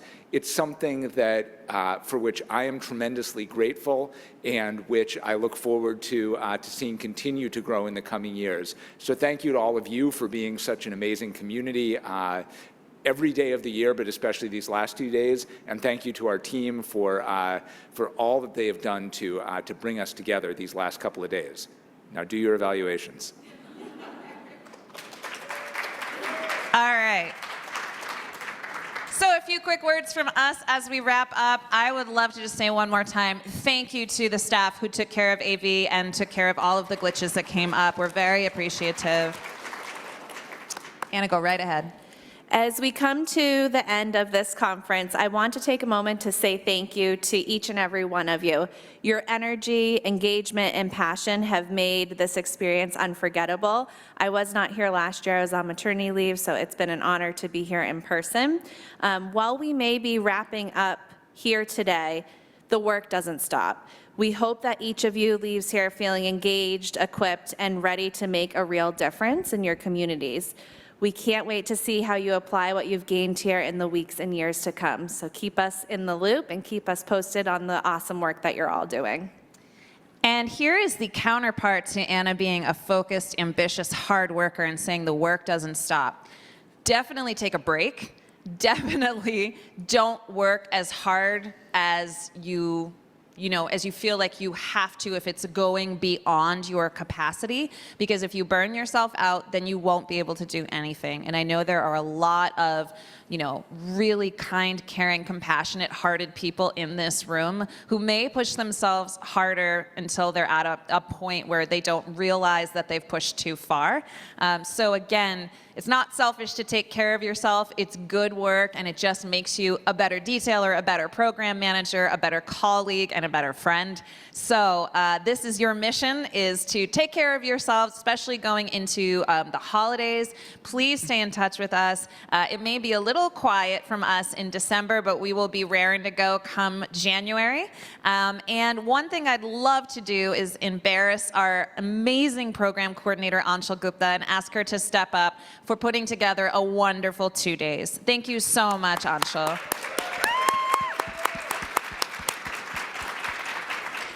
All right, please be well, get home safely, and we will hopefully see you next year. Thank you. Conference adjourned.